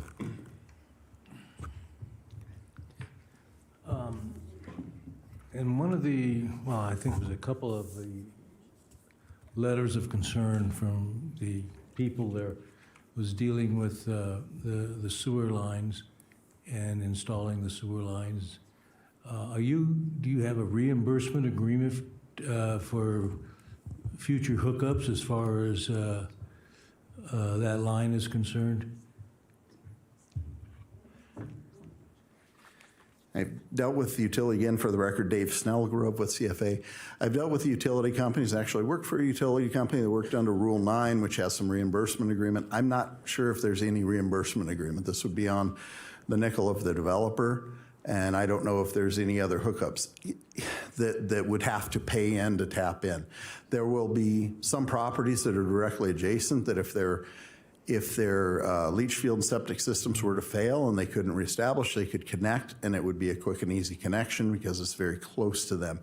There are requirements, and I believe it's 400 feet, 600 feet, something like that. It really, with the size lots that are out here, as soon as you get off of that first lot, you're probably going to be outside of that lineal distance to require hookup. I am unaware, and I do not believe that there is any county mechanism for a reimbursement agreement. I could be wrong on that, so if anyone knows differently, please let me know. Okay, thank you. Commissioner Donchik, just a quick question. This is a tentative map, and normally in our packets, we get a copy of all plan not yet developed in the area, and there isn't one in here to help us understand what the impacts might be in the area. I thought there was one in the packet. It's a pretty big packet, though, so. No, we just went through it. And it's the previous packet. so- Right, the original packet. This is Julie Olander for the record. Are you asking for the approved unbuilt? Yes. That's Exhibit B, C? Exhibit C, I'm not sure, I don't have your pack in front of me, so if you find Exhibit C, it should be, it's just a one page or so, it might get lost. What page?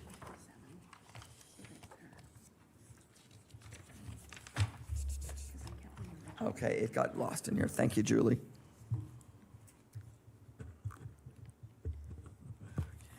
So most of these are. So if I'm looking at this, Julie, if I may, just clarification. If I'm looking at this approved unbuilt map, a lot of them up in the, let's just say the northeast section or to the right side of the paperwork, those are 0 left to be approved. They're all built. So are you talking about Holcomb Ranch, which unit, which development? Well, I see Holcomb Ranch 19 lots approved and remaining, so that means none of them have been built yet. Right. Okay. And most of these are in the city of Reno. Okay. Okay. Is that the difference between the green and the blue? No, I don't know. The green I did because that it came up in the county. I don't know. I'd have to go back. I apologize. I can't remember exactly. No, yeah, they're all of the developments. Yes, you're correct. Sorry, I'm figuring it out now. I haven't looked at this map for a while. Yes, the green are in the county and the blue appear to be in city of Reno. And do you know if all of these developments are within the Tumwa service area? They would be. Yeah, okay. Just for reference, Madam Chair, these maps and this information comes directly from regional. I do notice that some of these need to be updated. We will be contacting regional to request that they update these maps. Thank you. Vice Chair Civilchek, you were going to. Thank you. So I guess this is for the applicant? Is for the applicant? Yes. Maybe. I wasn't sure if you said is or isn't. No, I said, I guess this is. So when you, on the conditions and the CC&Rs that you pointed out under number 4 with the water meters. Mm-hmm.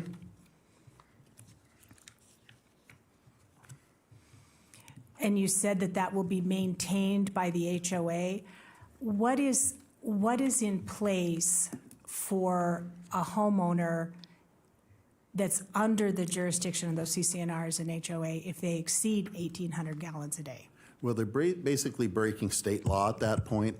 That would be the equivalent of 2 acre-feet per year is what the 1,800 basically calculates out to. Because we will be using just domestic water, that'll be water that you wash your clothes with, bathe in, all that. Yeah. And then the irrigation water will be coming off of the surface water source, which will put water back into the groundwater. If you're connected with Tumwa, you see your water bill go down a lot during the winter because all you're using is the interior domestic water. That's where Matt Herrick and his calculations came out, 414 gallons per day on average. That's probably more realistic, so it'll be well under. We fully anticipate everything will be well under what the 2 acre foot state allowance would be.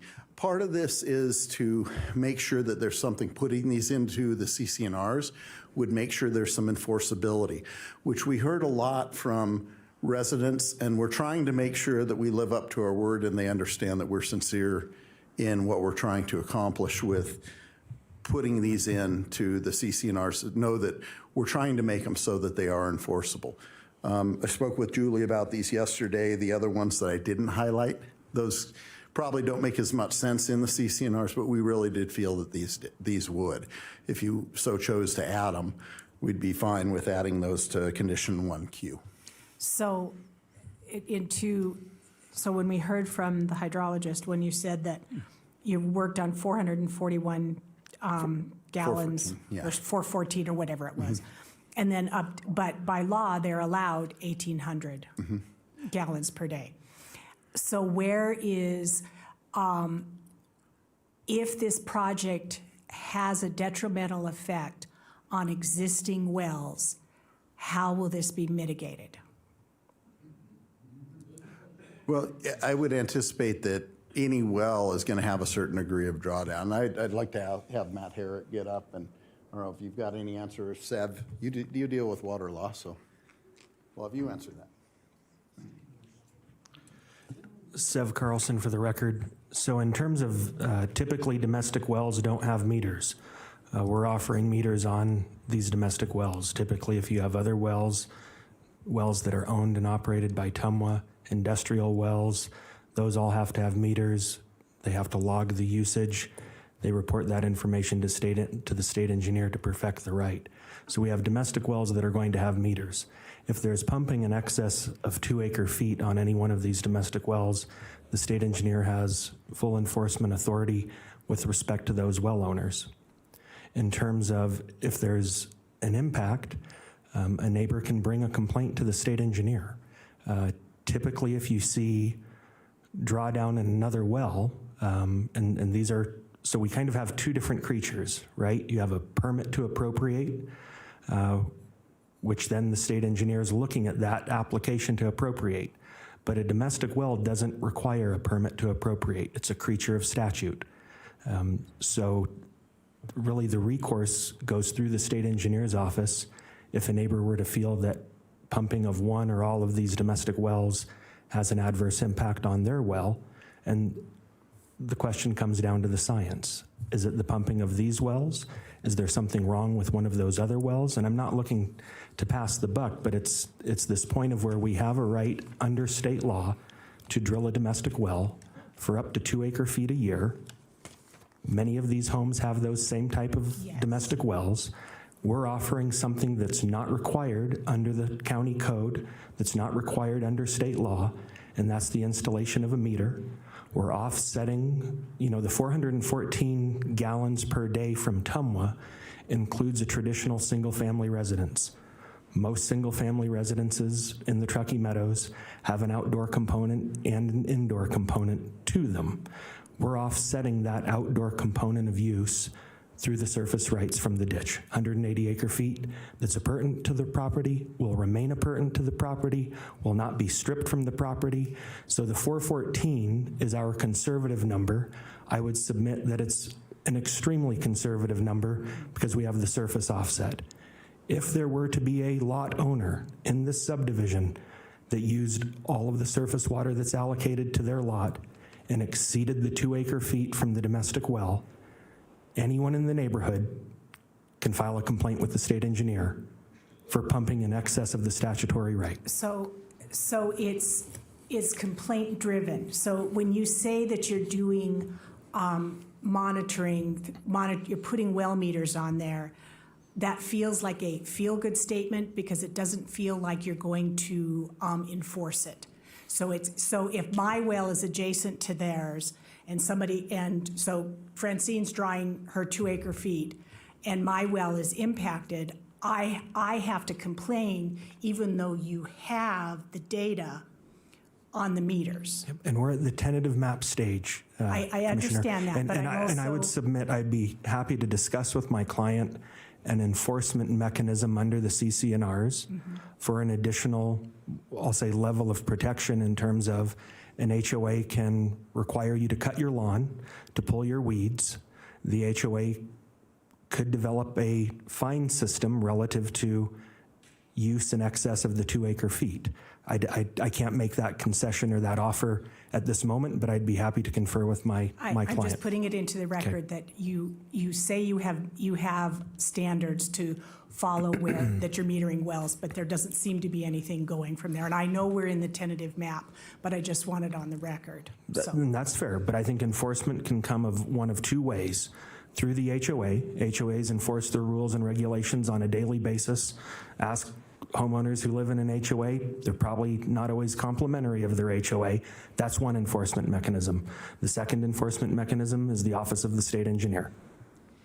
So I have a follow-up question. So today, there's 1 lot. You're allowed to have 1 home on it, right? So that person is allowed to have 2 acre feet per year. You're coming to this body to request to make 24 lots. If you were tying into Tumwa's system, you would have to dedicate water rights. This way, you're going to the state engineer saying, hey, we have now 24 lots.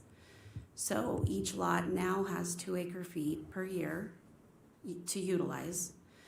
And I don't think that I have an answer as to, was there really a analysis to the difference of irrigation versus now you have 24 lots using 1,800 gallons a day?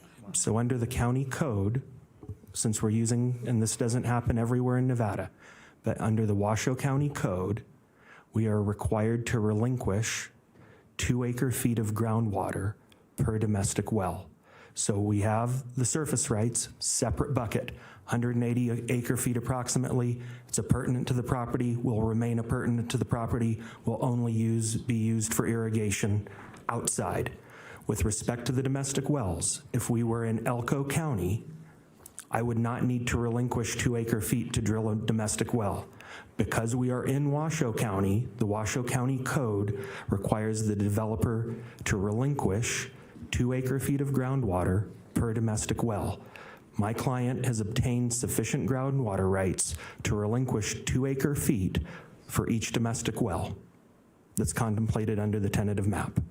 And at what point do we receive, does the county receive that final determination? You mean when the relinquishment has been done? It's a condition of approval, so it will be, I'll say, essentially paperwork, but we have appropriated water rights that are sufficient to meet that relinquishment. We file paperwork with the state engineer, so those water rights cannot be pumped in some other portion of the groundwater basin, and we file paperwork with the county so that essentially those groundwater rights have come off the books. They're no longer available for appropriation because the understanding is they're being relinquished, AKA dedicated for use within these domestic wells. Thank you. You're welcome. I have a question, just a clarification, because you keep talking about the wells are going to be used for internal home use only, and you talk about surface offset for landscape. How are they going to use this? How are they going to access it if it's... So it's going to be engineering from the ditch to each of the separate lots within the subdivision. So there's going to be piping from the ditches to each lot just for outside water? Correct. Okay. Only go 6 months of the year. It's off. Ladies and gentlemen, please. So and maybe this is back for the hydrologist and not legal. So when you did your analysis, and we all have to look at everything. Yes, we have a tentative map in front of us, but we have to look at what the future holds as well. So when you did your analysis, you did it on today's depths and today's water that's available with those aquifers. So, excuse me. No, the analysis that was done was based on the hydraulic parameters of the subsurface. So the ease at which the aquifer material, sands, gravels, allow water to move through them. It's not a function of where the water level is at. It's No, a function I'm sorry, I Okay. wasn't articulating that enough. I get the water flow through the aquifer Okay. and stuff, but when I'm looking at the current environmental conditions that we see in front of us today, and we know that given environmental changes and climate change, that is having a detrimental effect on groundwater. And probably more of those upper level aquifers, but our aquifers are being drawn down because of climate change. Did you factor that in to that available resource? No, we did not. That's a complicated question. I know. And I would partially argue that the water levels out there today are much higher than they would be under natural conditions prior to the presence of humans in this part of the valley. That's because of all the irrigation that's occurred. Okay. So the water levels that are out there now are not representative of natural conditions by any means. There's a ton of irrigation in that part of town. I don't know if that helps. I'll defer to Commissioner Nelson, and she might be tapping into. I just have a quick question. So there's a deep aquifer. Correct. 400 plus feet. Was it a conscious decision for you guys just to test within that 150 to 200 feet depth?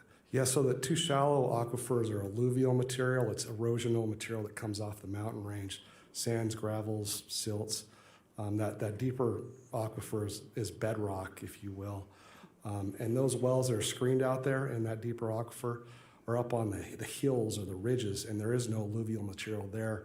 Therefore, they had to screen their wells in that material.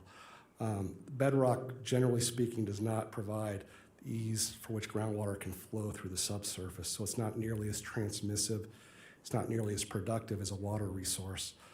Additionally, water quality is typically better from alluvial material as opposed to bedrock material. So we defined where that bedrock layer was, and we focused on the deepest alluvial material that was present out there for water quality and quantity purposes. Thank you. So, so maybe this is for you, or maybe it's for Dave. Okay. And Dave, you referred that each lot will have to have a detention area. So how is that managed? Well, we're talking about lots that range anywhere from just over 2 acres up to about, I think our biggest is 10 acres. Each lot and depending upon how much impervious surface, there's a requirement with development that you have your runoff go back to pre-development conditions. So there's already water going off of each of the lot areas or this whole property in general. We'll be handling the things that are coming off of the roadways and the common elements to the subdivision. But each homeowner will have to develop in a low spot, a pond that'll come out and then it'll feed into system. They're going to have to detain back to pre-development conditions, and that, whether you're dealing with a 2-acre lot, a 10-acre lot, or a gas station that's being developed, that's part of county code. So because we don't know how much impervious surface custom lot owner, future residents wants to have on their property, the more impervious surface they put in, the bigger they're going to have to provide for the detention area. That's how it would work. They have a lot of land in which to do this. Yet we don't get rain that much. We get, I guess, between 7 and 9 inches the average per year. However, we do have some parts sometimes where we get inundation, and they have to develop to the county standards that would meet a requirement whether you're building a gas station or whether you're building a single-family lot or any other use. And each lot will have its own detention. Thank you. Can you allow me one more question? Yes, I forgot my question. Okay. This is for staff. Excuse me. And it might involve council and the secretary. In terms of the comment that we heard this evening, some discrepancies in public noticing, can anyone speak to notices having incorrect hearing dates and the maps for property noticing?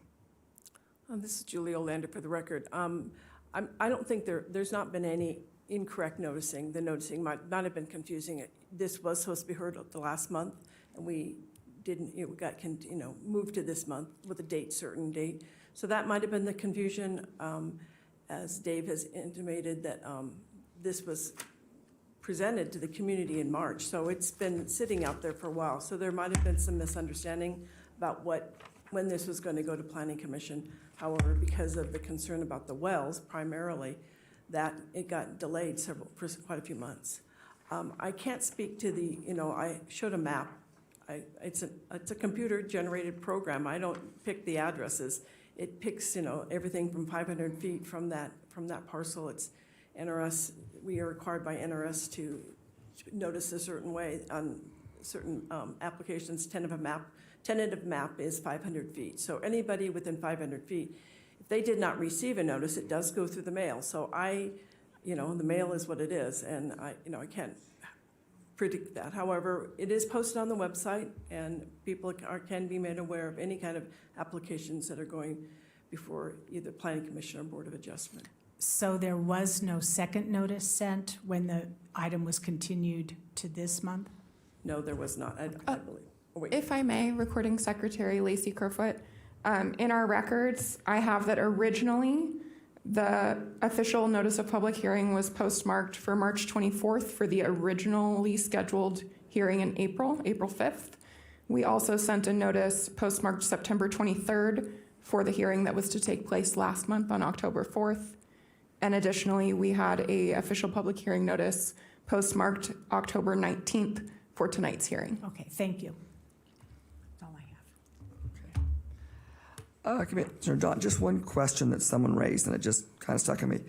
They were saying that we have a list of agencies that we always send out to, and most of them reply, but in this case, we had Nevada Department of Water and NDOW not reply, and they had made some comments that those are required when we're dealing with wells and things. So it's new to me, so if I could get a clarification, Julie, on that point, please. Julie Olander for the record. So the application sent to different agencies, including the Nevada state agencies. Typically, we don't hear back from them. However, we do, and depending on what the application is. On the NDOW one, I did look it up in the area plan. We are just required to contact them. So they have the choice to if they want to respond back. I do want to make a note that I realized when I noticed this property, I didn't realize this was an NDOT roadway at the time. And I did reach out to NDOT and have spoken to them about the concerns about the traffic on the road. And so they are aware, and they've been contacted by citizens out there about issues on the roadway. However, it is an NDOT road, and at this time they don't have any planned improvements. But they were made aware of this application. Thank you for the clarification, Julie. Are there any further questions or comments from the commissioners?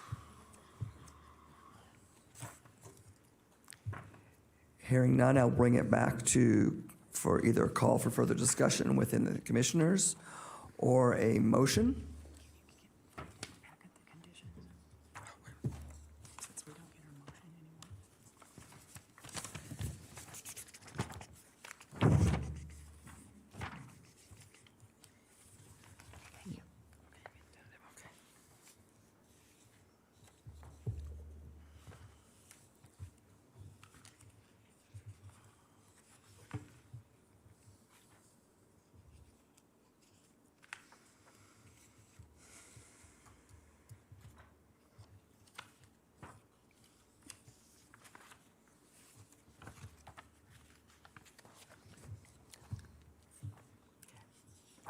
Commissioner Donchak, Chair Donchak.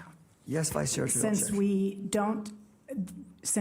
heard this last month and we had the packet, and we only have the conditions of approval for tonight.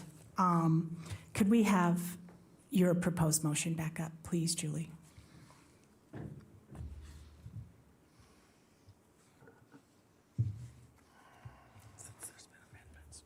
Yes.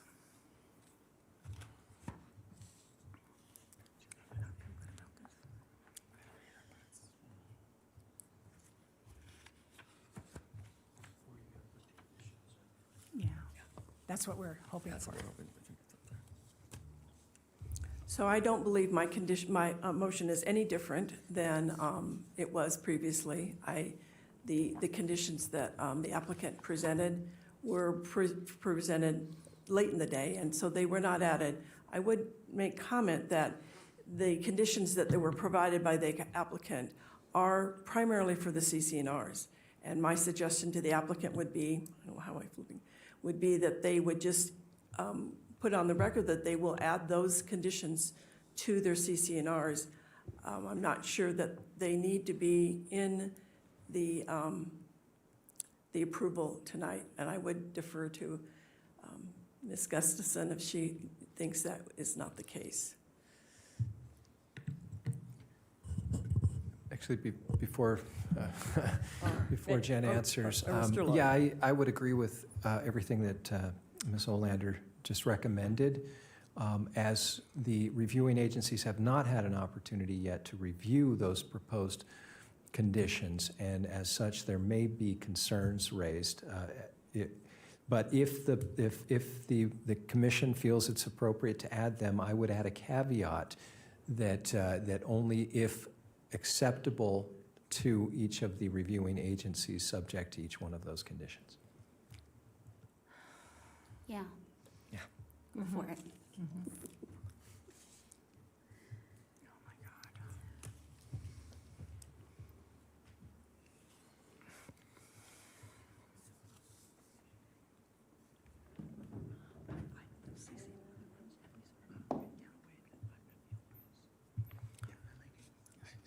So Secretary Lloyd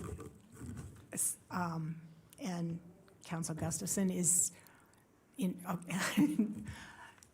possibly Ms. Olander, where? Well, I would just recommend again to just ask that, put on the record that the items that the applicant presented tonight would be added to the conditions of approval, to the CC&Rs.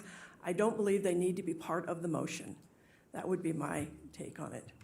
Because they are fairly complicated, some of the ones that he presented. It's not inappropriate to have that kind of language in the CC&Rs.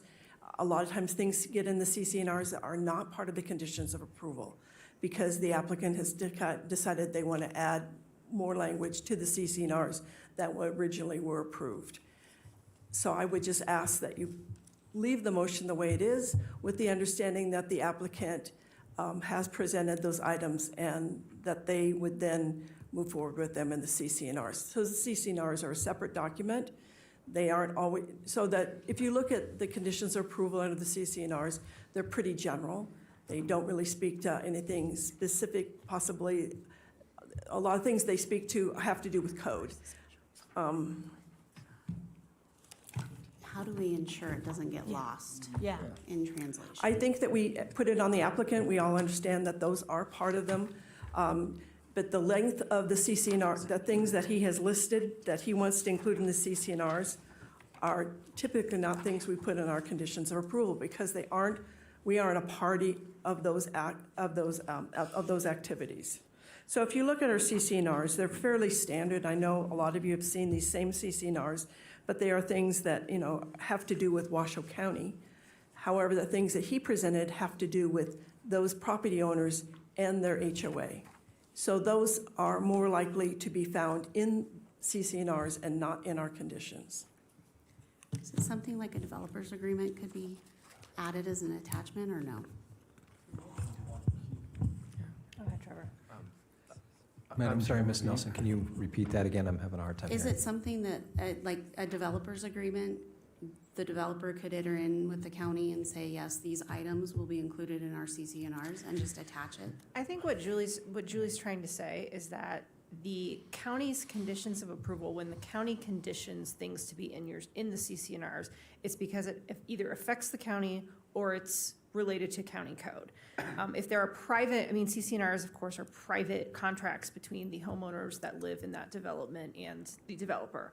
And so the types of things that are listed on this is normally not something that the county requires, but certainly is something that the developer can make a statement that he or she, the developer, is going to include in those CCNRs. So this board has, it's your discretion, right? You have two options. Essentially, you can say, yes, we believe that the county should require this developer to put these things in the CCNRs. And then, as Trevor mentioned, subject to a caveat that the conditions are subject to approval by the reviewing agencies that would be applicable to that condition, if that makes sense. Or you can simply say, we expect that the developer, based on the developer's representations today, will include the things, the private covenants that the developer has represented within those CCNRs, and not make it a condition of the county to do that. Madam Chairman? You ready for a motion? Yes, I am. Okay. I'd move that after giving reasonable consideration to the information contained in the staff report and information received during the public hearing, the Washoe County Planning Commission approved tentative subdivision map case number WTM 21-0134 8900 Lakeside LLC, with the conditions included as Exhibit A to this matter, having made all 10 findings in accordance with Washoe County Code Section 110.608.25. Further, I'd like to move that after giving reasonable consideration to the information contained in the staff report and information received during the public hearing, the Washoe County Planning Commission approved the conditions special use permit number WSUP 22-0010 for Lakeside LLC, and the request variance to WWC 110.438.45C, with the conditions included as Exhibit A to this matter, having made all 5 findings in accordance with Washoe County Code Section 110.810.30, and having addressed the special review considerations in Washoe County Code Section 110.148.30. Thank you, Commissioner. Do we have a second? I know it's been hard and it's been tough, but I have some serious issues, but not enough to go for denial, so I will make a motion to second. Any further discussion? Can we request that the developer put on record now that they'll add those items to the CCNRs? Yes, and as noted during my presentation, I had highlighted specific items number 2, 3, 4, 8, and 9 that we felt that were appropriate to add into the CCNRs, and we will make that commitment that those will be added. We'll work with staff if there's any language that they have any concern about, but given that those are a document for the homeowners association, the future homeowners, these are things that they would have to live by, that or things that the developer has agreed with many of the surrounding neighbors. Thank you, Mr. Snellgrove. Thank you. Okay, ladies and gentlemen, we have a motion. All those in favor? Aye. Aye. Aye. Any opposed? Motion carries. Thank you, ladies and gentlemen, for all the diligence in this, and thank you, staff. Commissioner Donchek, just a reminder, we need to go grab Commissioner Phillips. Yeah, I was going to say we could take a break and Okay. a quick break. Recording stopped. Oh, hopefully that makes sense.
here until midnight, so I will call Recording this in progress. meeting back to order. Thank you. Next on the agenda is item 8C. Secretary Lloyd, if you could read that into the record, please. Thank you. Right. All right, this is Master Plan Amendment, case number WMPA 220006, and Regulatory Zone Amendment, case number WRZA 220007, for Calle de la Plata and Village Green Commerce Center specific plan.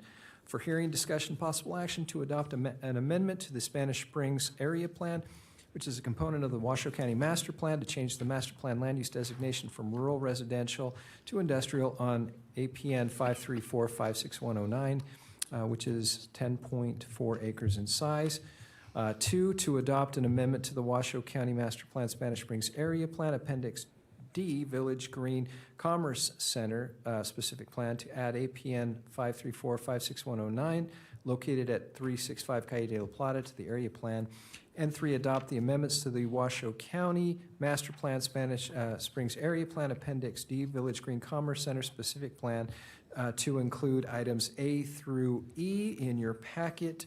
And if approved, to authorize the chair to sign the resolution to this effect.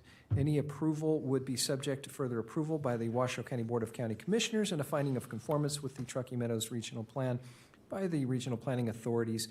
And finally, subject to final approval of the associated master plan amendment and a finding of conformance with the Truckee Meadows Regional Plan, recommend adoption of an amendment to the Spanish Springs regulatory zone map to change the regulatory zone from medium density rural MDR to industrial on APN 534-56109, which is 10.4 acres in size, and if approved, authorize the chair to sign a resolution to this effect. Representing Washoe County once again is Staff Planner Julie Olander. Thank you, Julie. Once again, before we get started, I have to ask if there's any disclosures by commissioners, either ethics or ex parte. Hearing none. Thank you, Julie. Good evening, Julie Olander for the record. So before you have a master plan amendment and a regulatory zone amendment, and it's not moving. Oops. Oh, there we go. And I'm not going to read it all off. Mr. Lloyd did that, but the primary, I just want to give you oriented to where the Village Green Plan is. It's out off of Calle de la Plata. And this is sort of a closer view of it. So you have 4 parcels there. The ones on the left, 06 and 07, are part of the Washoe County Detention. 09 currently has a house on it, and it's the one that's coming, the request is for a master plan amendment and a regulatory zone change.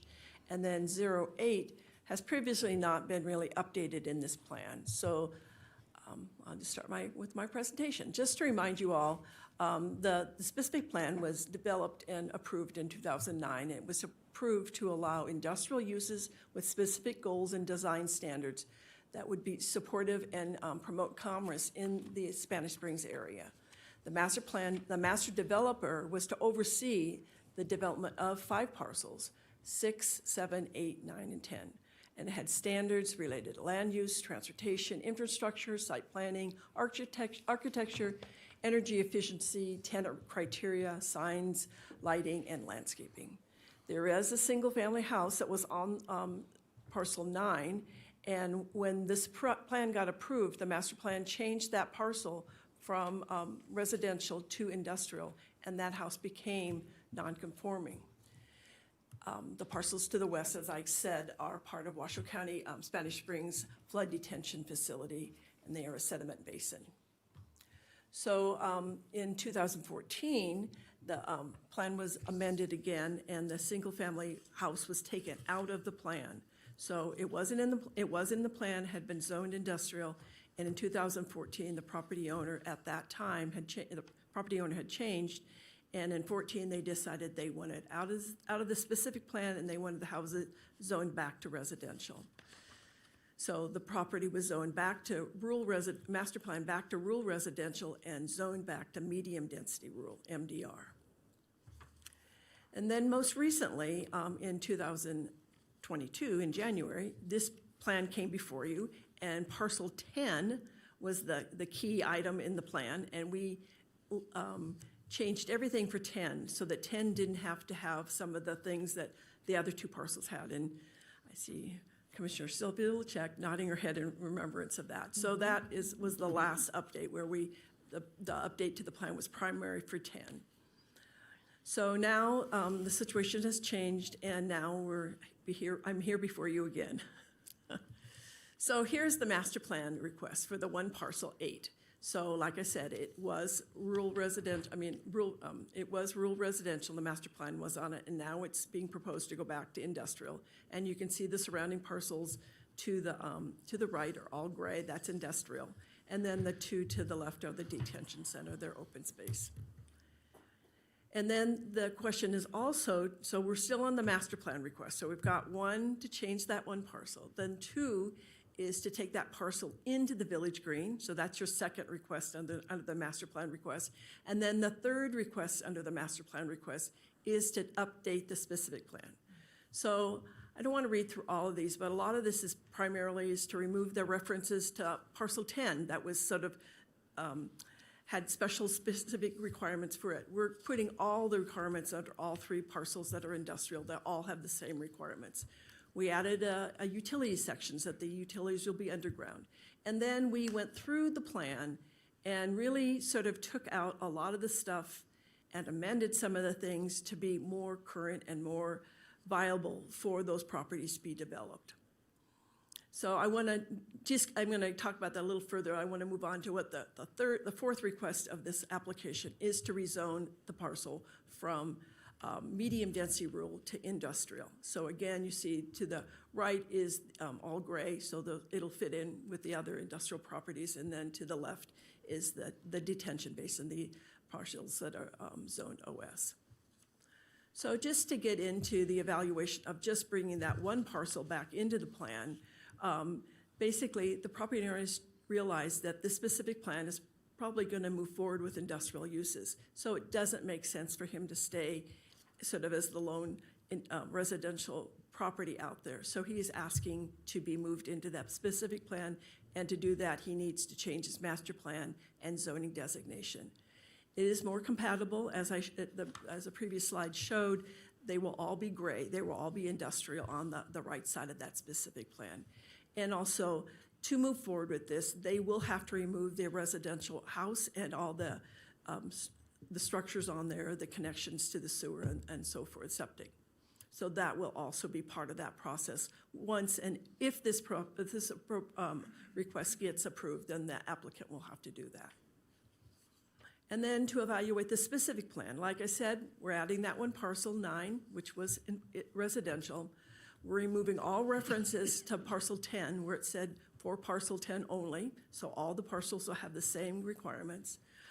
We updated the acreage, the maps. We also removed, there were references in there that referred you back to Washoe County Code. See landscaping, see parking, so forth. So we all know what the code is, and if it's not called out in a plan like this, you go back to the code. So for parking, if it's not called out in the specific plan, whoever's reviewing those parcels will look at the parking requirements in 110. And then we also went through and removed and amended sections that required a master developer oversight. As many of you remember, this plan came in with a master plan developer that had specific ideas of what was going to be developed out there and how it was going to be developed. They were going to oversee all 3 parcels, and they had great plans for how those areas are going to be developed. However, now that has changed. When the downturn came, that property owner sold the parcels off, and now we have individual owners. So we're dealing with a different situation. So a lot of the language that was in the plan is just not appropriate anymore. It doesn't work for the individual landowners. And then also some of the language in there is just dated and shows that it's dated. We've updated some of the Washoe County Code, and some of the new code items that you've approved really address some of the issues that are pertinent for this type of development are already in code. I probably have said some of these things I'm going to read here again, but So one of the things is that one of the ideas that this new update will be modernizing the plan. It'll provide some more flexibility for the individual property owners, and that these changes will still maintain the specific plan. The key out there is these properties are, well, two of our properties are already entitled to be industrial. However, they're adjacent to residential. And it's important to both the applicant and staff that we preserve some of this plan so that these neighbors are protected, and so that what is in this plan is not what you would get across the street, across Pyramid Highway, where there's industrial. Again, the heights are restricted, there's setback requirements, there are design requirements, there's landscaping requirements, there's lighting requirements. So I know it's been a little, probably not easy reading, because there's a lot of yellow highlights throughout your staff report showing what's been added and what's been taken out. However, what we've tried to do is provide things that are more appropriate for the situation today. I did want to point out that there were two items that were brought to my attention that we missed, that we took out, that we should have left in. So I wanted to make sure that we add these sections back in. They're on your page 41 and 49 of the specific plan. It's the building site coverage, and it says parcels shall not be required to comply with the building site coverage per Appendix A of the Spanish Springs Area Plan. And then also building material and colors. The building design encourages the use of material and colors to soften the appearance of large black walls along these property lines. So those items were added back in. Those were in the previous approval, and they were removed in error. I also just wanted to speak about the availability of facilities out there. There's a real interest in, a concern about making sure we have the things out there that for these properties to be developed. Just want to remind you that this development has been on the books since 2009, so it's a known quantity out there. People know that these properties are zoned industrial, or two of them are at least, and so that is a known understanding. Also, this application was sent to a variety of different agencies. I did not receive any concerns. No concerns were raised. And the last go-around, we had some issues with the transportation section of this plan, and it was updated, and there's language now in there that's much more appropriate and as approved, was reviewed and approved by our engineering department, so that as transportation develops out, as these properties develop out there, that there's language in this plan that addresses the transportation needs. Also, the health did comment, and I just want to highlight that they were concerned about that one parcel that has the residence on it, 09, that the sewage system and the domestic well will be abandoned if this application is approved. There were two neighborhood meetings. One was held on June 29th at the Sandy Springs Library, and that was primarily for the 09 parcel which has the residence on it. And there were 14 attendants. And then there was another meeting on January 18th, and that was probably primarily for 08. Some of you might remember, we previously, when we updated this plan that was primarily for parcel 10, we tried to contact the property owner at 08. That one's the one's just south of the residence. However, at that time, that property owner was not interested in participating in any revisions. However, at this point, that property owner has been contacted and has now asked to be involved in this update. The comments that were received at the two meetings concern traffic on Calle de Plata and on Pyramid, also the industrial uses adjacent to residential, noise and lighting, the concern about the 40-foot height, and that is, if they have the 40-foot height, there are specific setback requirements that they have to meet. So 30 foot is sort of the norm. However, if you want to go to 40 feet, then you have to provide some different setbacks and buffering. And then also there was concern about adhering to the Spanish Springs Area Plan. Property owners within 750 feet of the site were noticed, and 67 notices were sent out. As I said, various agencies have reviewed this application, and that their comments are included in Exhibit D. Staff can make all the findings, and I offer a possible motion that is in your staff report. I think that's probably easier for you to read.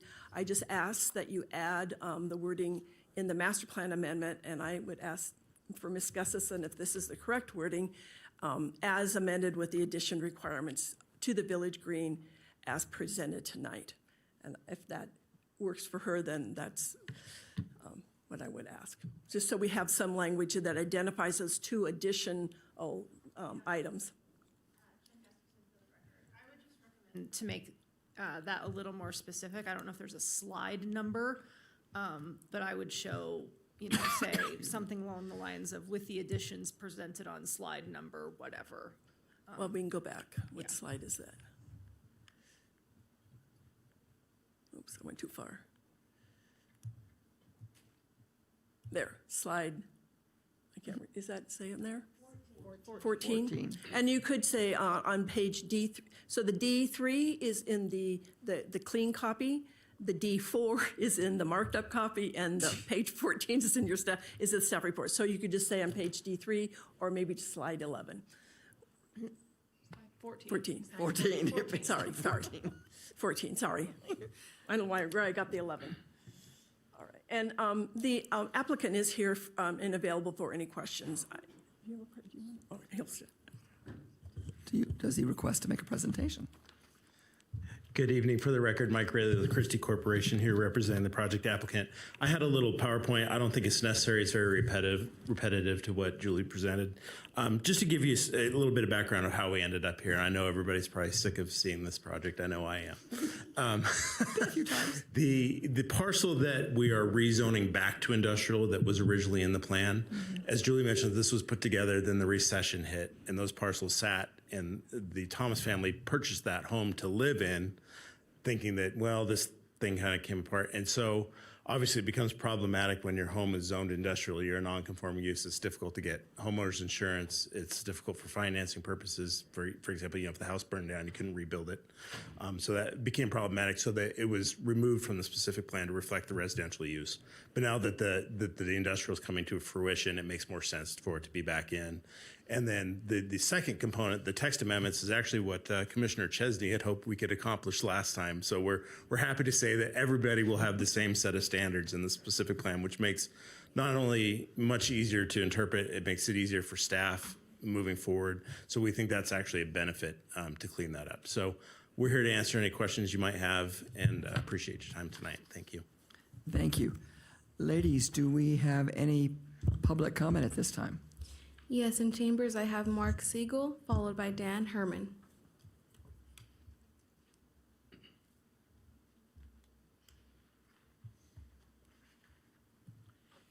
Good evening, Mark Siegel, SJS CDLP1, the owners of the adjacent parcel to the east, the 40 acres, which we were on previously. We want to say that we're in support of the master plan amendment and the rezoning of parcel 09 with the added language that Julie has presented this evening. Thank you. Thank you. Lastly, in chambers, I have Dan Herman.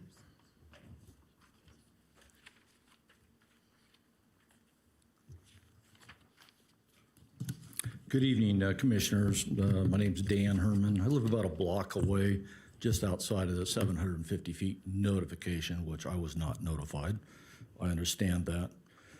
Here we go again. This is another bite of the apple. I'm just sick of this. This has been going on for 20 years out there. This is the 5th or 6th bite at the apple by the developers. And they keep getting a little bit more, a little bit more. Now the apple's gone, and all we got is a core left, though. So they basically have gotten everything that they've asked for, and now they're back for more. So the Spanish Spring specific plan was gutted. The goals have been deleted. The landscape has been deleted. The land uses have been highly modified, and there's nothing left of the specific Spanish Spring specific plan. I worked on it. I helped put this together 20 plus years ago, along with Mr. Trevor Lloyd. He was involved in all this. He knows about it very, very well.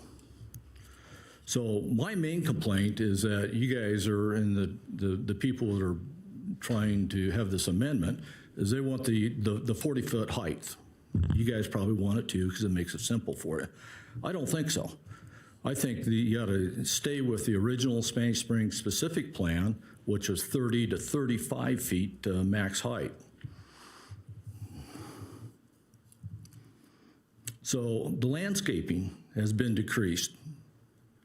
It was 20%. Now it's 15% per this request.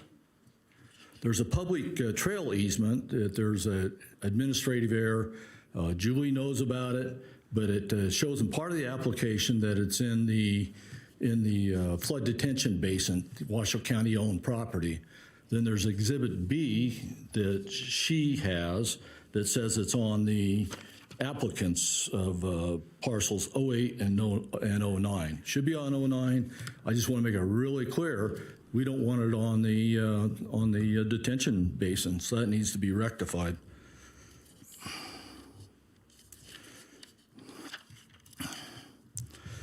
So neighborhood meetings, as Julie showed on her slide there, the 40-foot height was a major concern. There's opposition from the community out there at the Citizen Advisory Board at Lazy 5, noise and lighting, road traffic concerns. I don't see where this is addressed in the application. The 40 feet is, oh boy, we're going to rubber stamp parcel 10. So they're asking for another 10. Sir, I'm sorry, your 3 minutes are up. I apologize. Sorry. Understand. Thank you. I have no further public comment in chambers. And I have no hands raised via Zoom. All right, thank you. Then we will close public comment and bring it back to commissioners for questions of staff, applicant, or members. Hearing none, I will bring it back for, oh, I'm sorry. That's all right. If I could ask staff. Lean forward to your mic. I'm sorry. I'm a little confused on that. What's the significance of the 40-foot versus the 35 feet? I mean, who's asking for it? Is staff asking for it? Is the applicant asking for it? And, I mean, it seems like 5 feet is, it's not a big deal, but it apparently is. I'm Julie Olander for the record. So in the original, the previous revision of this plan, and that was done early on in this year with Mark Siegel's application, it was changed to 40 feet from 35 feet. And that was a request made by him. My understanding, and I'm not an industrial designer, so I don't know, but my understanding was they asked for that 40 feet because in industrial buildings, a lot of the cranes have to have that extra 5 feet to do whatever they do inside the building. So it was a request by the applicant in the last revision of the Village Green Plan, and maybe Mike can speak more to that. Once again, for the record, Mike Reilly, I can address that. Yeah, the 40 feet is reflective of kind of modern industrial standards with automation equipment. You need an interior clear height that necessitates a 40-foot tall building. And when we amended it last time, so we're just asking that the updated standards be applied to everything. There are provisions in the specific plan that if a building does exceed 35 feet, there's additional setbacks to allow for that building height. And that was part of what was negotiated during that last thing that actually all the residents to the south were pleased with. And we actually had testimony in favor of that. So that's where that came from. To clarify. And I think it's also important, 35 feet is actually allowed in a single family residential zone. That's essentially a 2-story house. So we're not asking for a huge increase. Yeah, 5 feet. Yeah. Commissioners, any further questions? Chair Donchek. Yes, Sarah Schiffel. In terms of, for staff, Julie, this is noted that under the description of this, it says it's in Commission District 2. It's really in Commission District 4. Okay. And I apologize for that. I thought that was the way it was, but I went back and looked at it today, and it said, I don't know if that got changed by admin staff or what, but yes, it was in the description went out under Commissioner Hartung, but somehow it, And when it showed up in our staff report. Our final report. Yeah, yes, I apologize for that. Okay. Error. Thank you for the clarification, for pointing that out. Commissioners, any other questions? If not, I'll join a motion.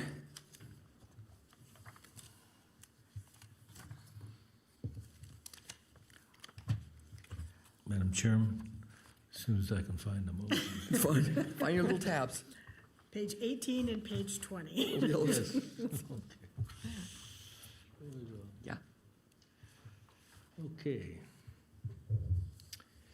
I move that after giving reasonable consideration to the information contained in the staff report and information received during the public hearing, the Washoe County Planning Commission adopt the resolution contained as Exhibit A to this staff report to amend the master plan as set forth in Master Plan Amendment Case WMPA 22-0006, having made at least 3 of the following 5 findings in accordance with Washoe County Code Section 110.820.15D, and having found that the amendments are in conformance with Spanish Springs Plan, Area Plan Policies SS.17.1 and 17.2. I further move to certify the resolution and the proposed master plan amendments in WMPA 22-0006 as set forth in the staff report for submission to the Washoe County Board of County Commissioners, and authorize the chair to sign the resolution on behalf of the Planning Commission. And you could make that amendment And where would be- amendments mentioned on slide 14. Yes. Further, I move that after giving consideration to the information contained in the staff report and information received during the public hearing, the Planning Commission adopt the resolution included as Exhibit B, recommending adoption of regulation zone amendment case number WRZA 22-0007, having made all of the findings in accordance with Washoe County Code Section 110.821.15D. I further move to certify the resolution and the proposed regulatory zone amendment in WRZA 22-0007 as set forth in this report for submission to the Washoe County Board of Commissioners, and authorize the chair to sign the resolution on behalf of the Washoe County Planning Commission. And was there any amendments to this? No, that was Okay. it. Commissioner Donchik, I will second that motion. Is there any further discussion? If hearing no further discussion, all those in favor? Aye. Any opposed? Motion passes. Thank you.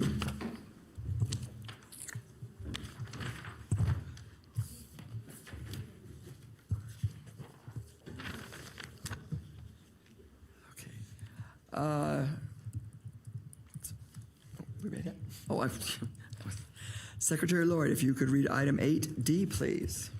Okay, this is Development Code Amendment, case number WDCA 220002, which amends Chapter 110, Article 220, Tahoe Area, Section 110-221-45, Incline Village Commercial Regulatory Zone Special Area 1, and Section 110-221-50, Incline Village Commercial Regulatory Zone Special Policies.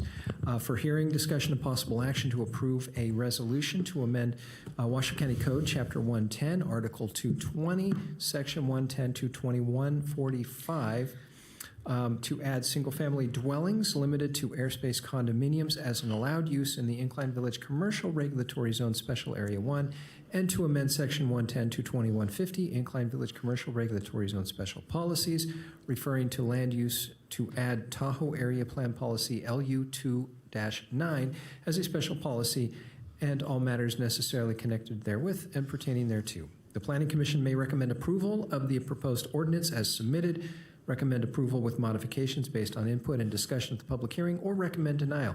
If approval is recommended, the Planning Commission is asked to authorize the chair to sign a resolution to that effect. Representing Washoe County in this matter is Senior Planner Courtney Wyke. Courtney, before we start, of course, I need to ask the commissioners if there are any disclosures, either ethics or ex parte communications. Chair Donchak. Commissioner Nelson. Yes, Commissioner Nelson. So as the engineering manager for the Incline Village General Improvement District, as part of my job, I have reviewed a project associated with this item, the 947 Tahoe Boulevard. Specifically, this item talks to just the area plan. However, I do need clarification from staff as to will 947 Tahoe be presented to the IVGID board?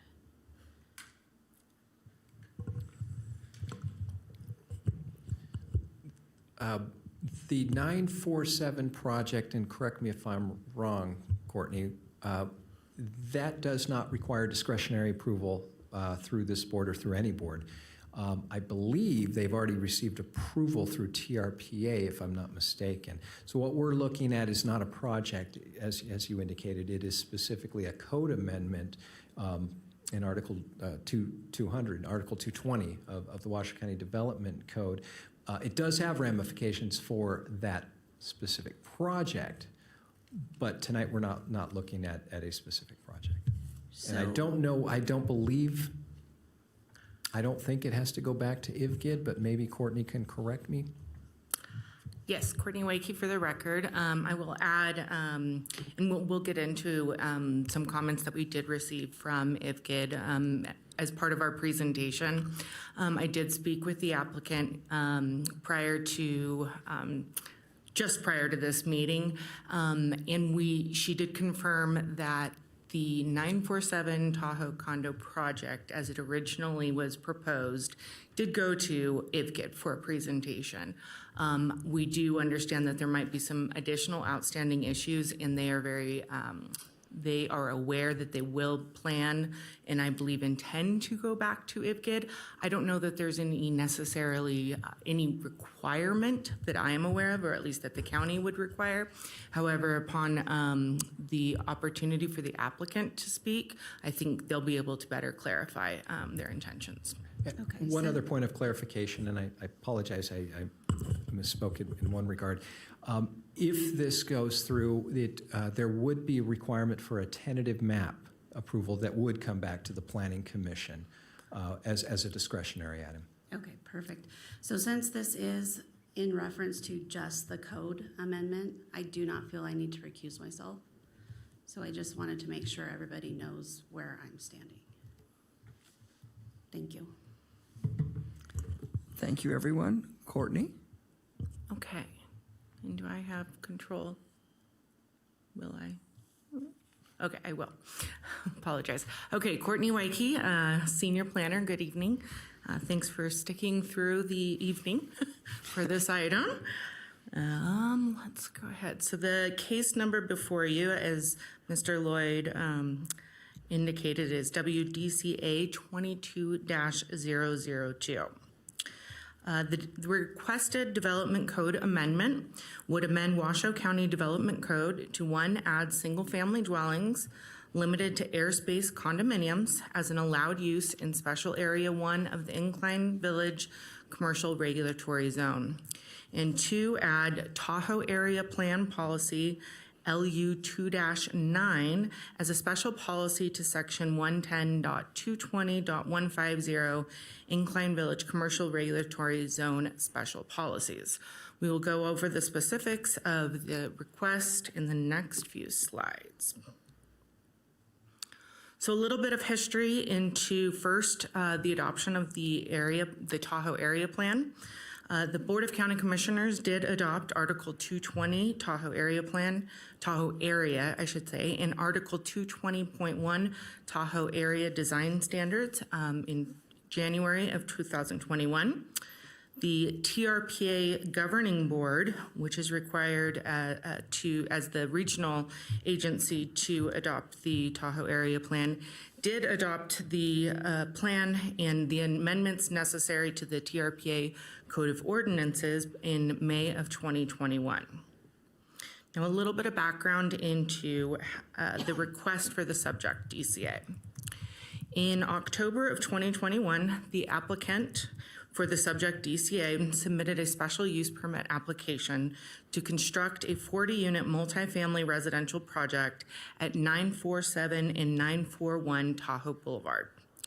At that time, the assumption was that the two parcels were located in the broader Incline Village Commercial Regulatory Zone. Staff later determined that the proposed project was actually located in Special Area 1 of the Incline Village Commercial Regulatory Zone due to a online mapping error. Apparently, the special area layers for the Tahoe area plan were not visible on the county's GIS webpage, and so it was determined after looking at a hard copy that this is actually in the Special Area 1. In that Special Area 1 regulatory zone, multifamily dwellings are an allowed use. As an allowed use and not a special use, the multifamily project did not require any discretionary approvals from the county. However, a TRPA permit for the multifamily dwelling project would still be required.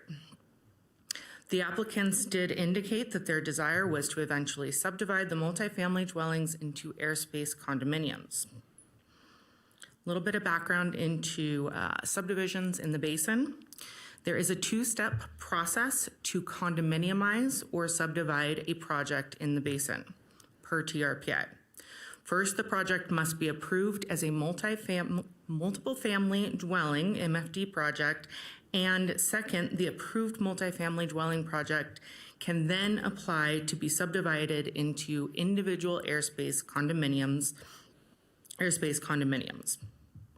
In December of 2021, the applicant then submitted a tentative subdivision map application to subdivide the proposed 40-unit multifamily dwelling project located at 947, 941 Tahoe Boulevard into 40 airspace condominiums. Pursuant to Washoe County's development review request, the applicant held a neighborhood meeting on January 24th, 2022 for the proposed 40 dwelling unit project and subsequent subdivision. It was later discovered that single-family dwellings are actually not an allowed use in Special Area 1. Lost my place here, apologize. And I want to make sure in Special Area 1. Okay, sorry.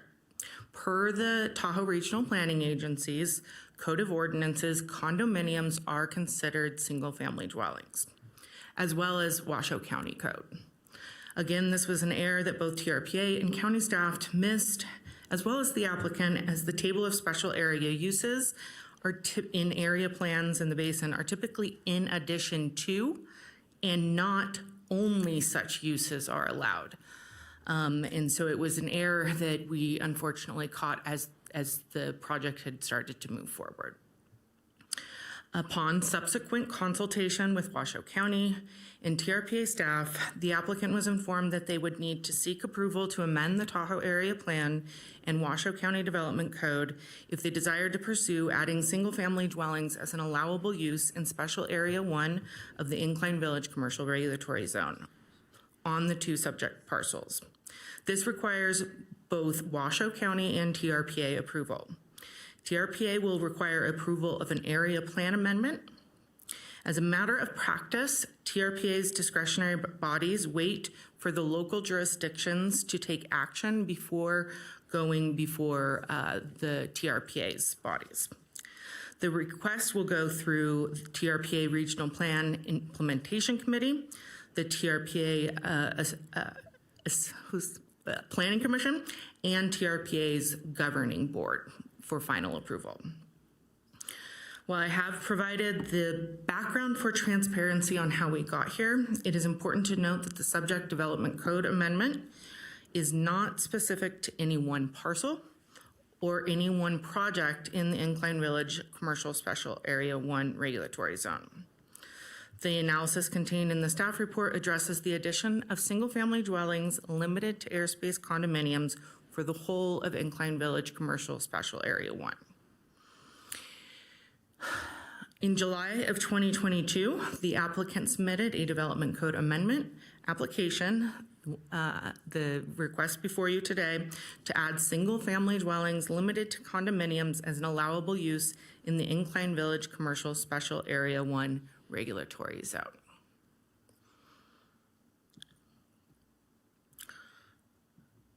Specifically, the requested amendment would amend Section 110.220.145, Incline Village Commercial Regulatory Zone, to add single-family residential limited to airspace condominiums as an allowed use to the table of allowable land uses for the Incline Village Regulatory Zone Special Area 1. And 2, amend Section 110.220.150, Incline Village Commercial Regulatory Zone Special Policies, adding that the Tahoe Area Plan Policy LU2-9 as a special policy to this section, which provides that single-family dwellings shall only be allowed in the Incline Village Regulatory Zone when they are part of a mixed-use development or when they are affordable housing units. Apologize.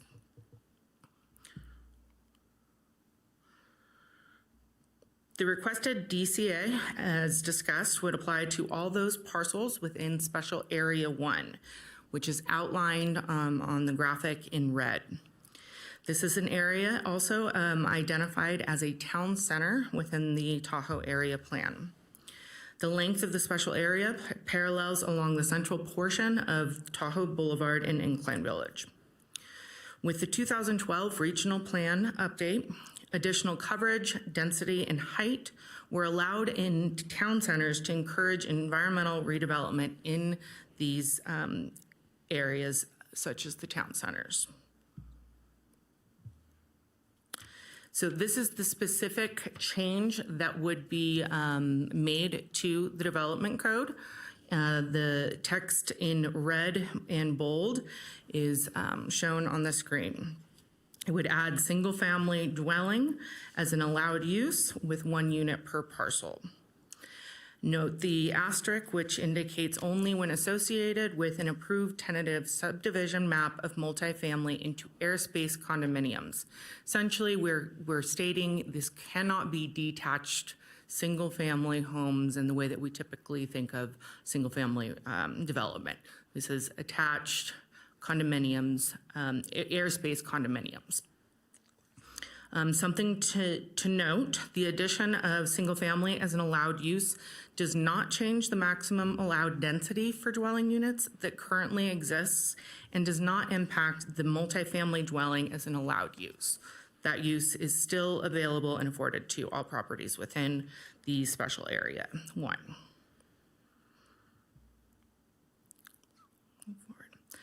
The second section of the proposed amendment is to remedy an erroneous missing reference within the master plan Tahoe area, land use policy LU2-9, referring back to the development code 220.150C.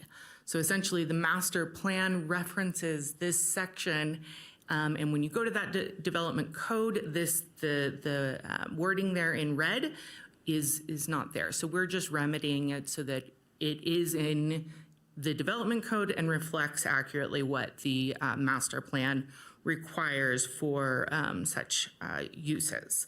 So this is stating again that single-family dwellings may only be allowed when they are part of a mixed-use development or when they are affordable housing units.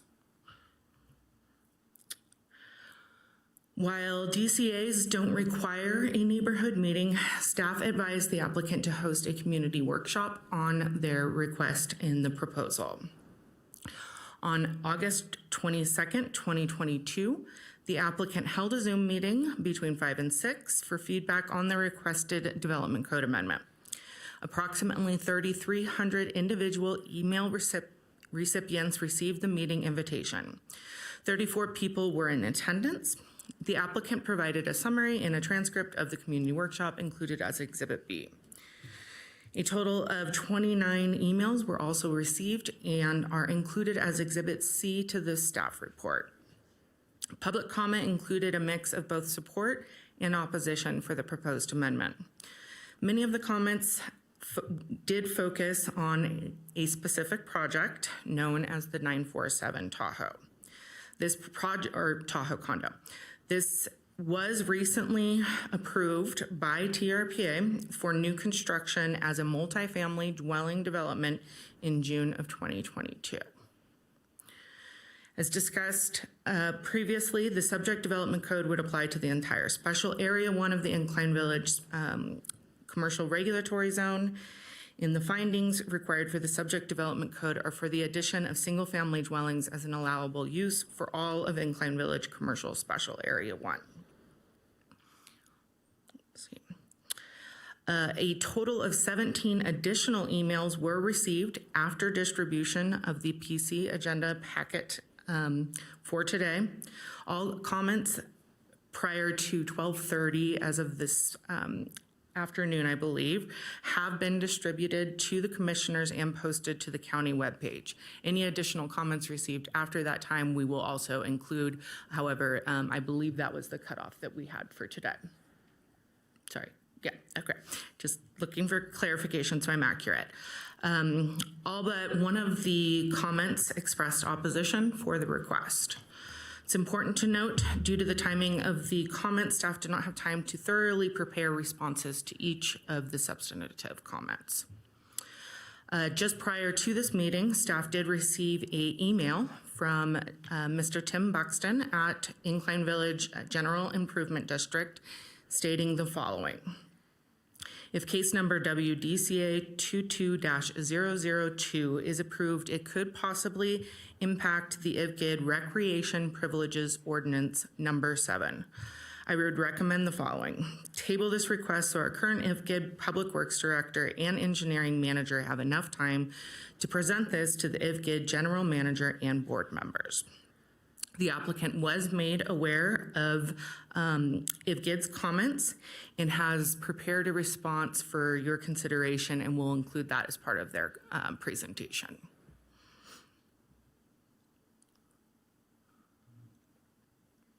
The Planning Commission staff report provided a discussion and rationale for each of the regulatory findings.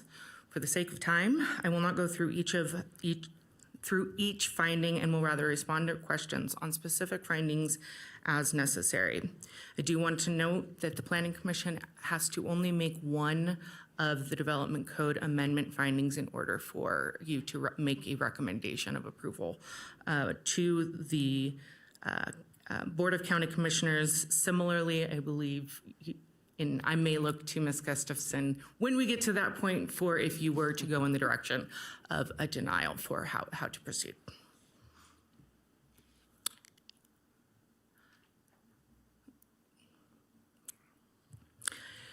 It is recommended that the Washoe County Planning Commission consider approval of WDCA 22-002 to amend Washoe County Chapter 110 Development Code within Article 220 as discussed.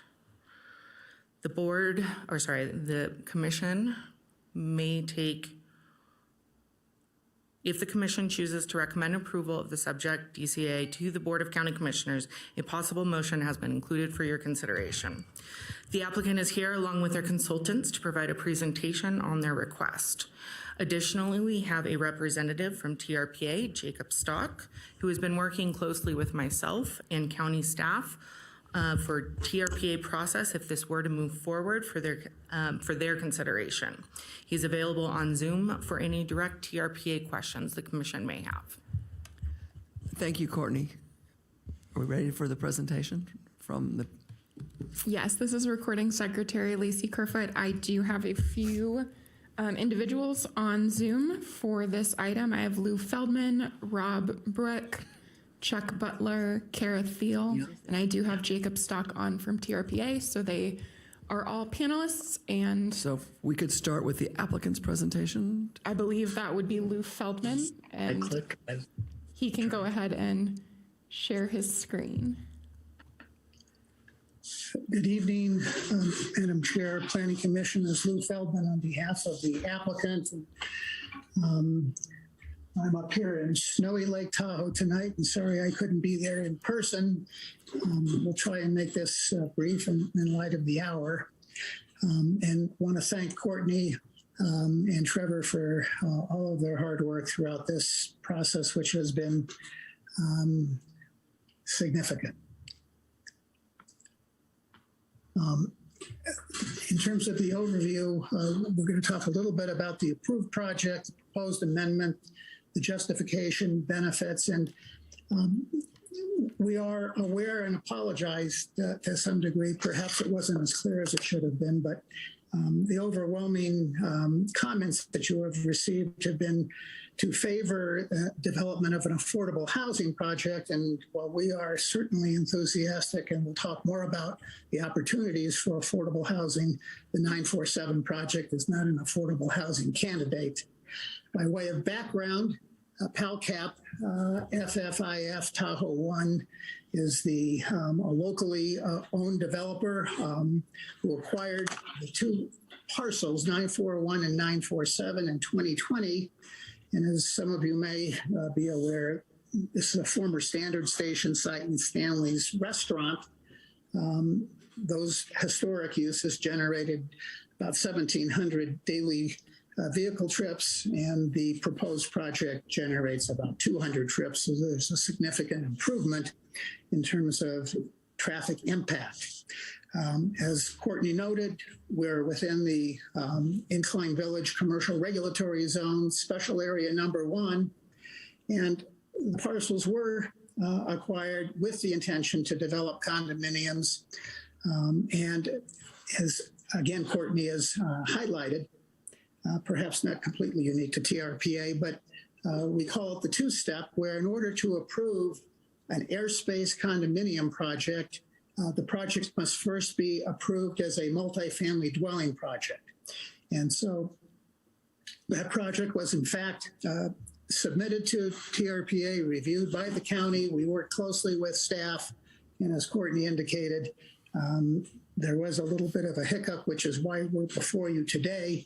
But in June of this past summer, the TRPA Governing Board unanimously approved the project depicted on the screen, which is a 40-unit, I think architecturally stunning residential project with a bike trail in the foreground, below-grade parking, very accommodating to multimodal uses, and is very consistent with the intention of the area plan to concentrate development within town centers.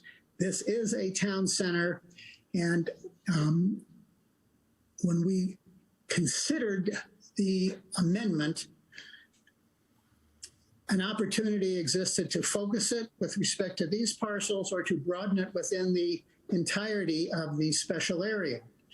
And I think staff encouraged the broader interpretation to include the entirety of the special area, because when you look back in time, the original community plan, which was adopted in 1996, and then the recently adopted area plan in 2021, there has not been any notable reinvestment or redevelopment within the entirety of this area, including any multifamily development.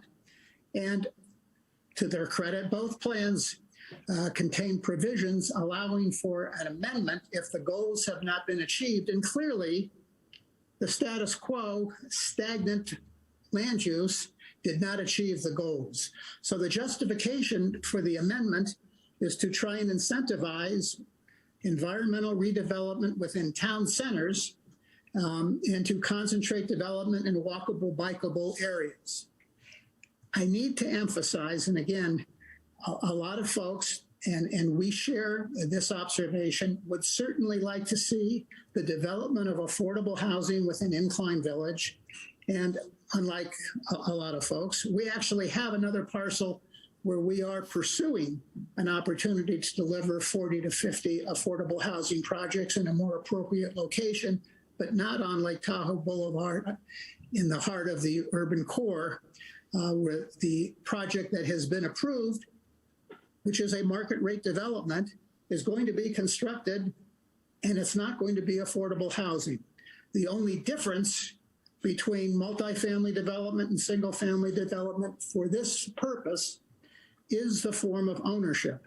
So the benefits of the amendment will fulfill the area plan's vision to increase density in the town centers, promoting housing which is needed at all levels, not just affordable. There's a shortfall of housing throughout the basin. And while this market rate housing addresses market rate housing, it is not an affordable housing project. And whether you approve the project, the plan amendment or not, this is not a opportunity where affordable housing is going to be constructed. However, as approved, this will result in less vehicle miles traveled, concealed parking, enhanced stormwater treatment, and fulfills the objective of the not only the area plan, but the 2012 TRPA regional plan update, which shifted the focus of the agency's mission to promote environmental redevelopment. This is consistent with the vision in the 2020 update to the regional plan, as well as the provisions of both the community plan and the area plan to promote economic activity, replace substandard development with more energy efficient and environmentally friendly structures, and create more compact, walkable, and bikeable town centers. And we think that this amendment in no way forecloses the development of workforce housing within Special Area 1. As you are, I'm sure, painfully aware, to be candid, the barriers to affordable housing, not only in Incline Village, but in the basin generally, are highlighted by the scarcity of land. The basin is, fundamentally built out. Our high elevation results in higher construction costs for a variety of reasons, not just engineering for snow loads, but the availability of labor, contractors, and having participated in successfully bringing to the finish line affordable housing projects in the Tahoe Basin. That too is not for the faint of heart. It is not something that the private sector can underwrite single-handedly. It requires a significant partnership, which we have started the conversation with Washoe County on with respect to another parcel. It requires tax credits. It requires below rate financing. And as TRPA has recognized and Washoe County has participated in these conversations to facilitate bringing to market affordable housing, we don't have the tools to make them financially feasible without revisiting height, density, and land coverage incentives, which is underway not only through the efforts of TRPA in Washoe County, but the Tahoe Prosperity Center. It is a regional issue. And in order to move the needle, the region's going to have to pull together, and we want to be part of the solution on that, and do not want to confuse the issue by holding this project hostage to expectations that are not going to be realized, whether the amendment is approved or not. So with all due respect, we appreciate and quite frankly share the view of many of the commentators. We are hopefully going to partner with Washoe County and others to facilitate the bringing to market of realistic workforce housing, and look forward to the opportunity to advance this plan amendment, which we think will further inspire reinvestment and redevelopment within Special Area Number 1. Through the TRPA process, we were required to conduct an environmental analysis of this project. And I want to briefly pass the baton to Rob Bruick from Hauge Bruick and Associates. I think Rob will be able to get you comfortable with the idea that the economic consequence of a change in ownership, whether this is a market rate for rent project or a market rate for sale project, has no impact on the environmental impacts of either form of ownership. And Rob's comments will be followed by Chuck Butler, who is one of the principals in PalCap. And Chuck will talk a little bit more about the company's passion to not only bring this project through the subdivision process, but also to advance the shared goal of more workforce housing in Incline Village. And I appreciate your attention and apologize for taking up your time at this late hour. Certainly welcome any questions that you may have. So you need to. And just a time check, we do have 4 minutes and about 20 seconds left. I think in that instance, we'll pass on Rob's comments, take it that there is no environmental impact, and ask Mr. Butler to conclude. Thank you. Well, I appreciate it. I just wanted to once again thank the staff for all their hard work and collaboration with this proposed area plan. I mean, we are a local group. 2 of our 3 members do live in Incline and have so for in excess of 20 years.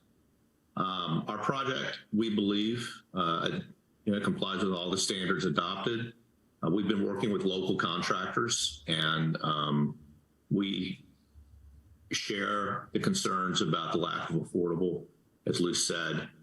Today, the construction costs in this area are north of $1,000 a foot. And it makes it very difficult to do anything unless there's a kind of a public-private partnership. We have, as part of our process, retained one of the leading groups, Praxis Consulting, who basically takes people through these affordable housing funding and financing, and you have to get these tax credit deals. And those are available through the state, and they come in different cycles.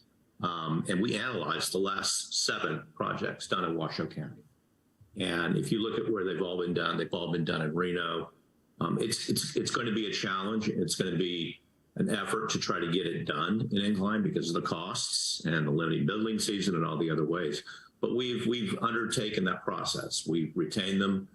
We've invested funds in securing initial designs. And we do currently own property in which we think it could be suitable, subject to the funding and other things that we need from the county in order to move it forward.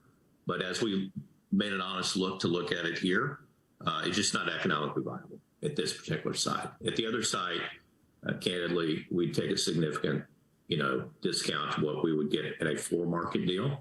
But being residents of that community, it's something I think we're committed to pursuing. It may take a while, but certainly it's on the table. So I appreciate your time and thank you for considering our amendment.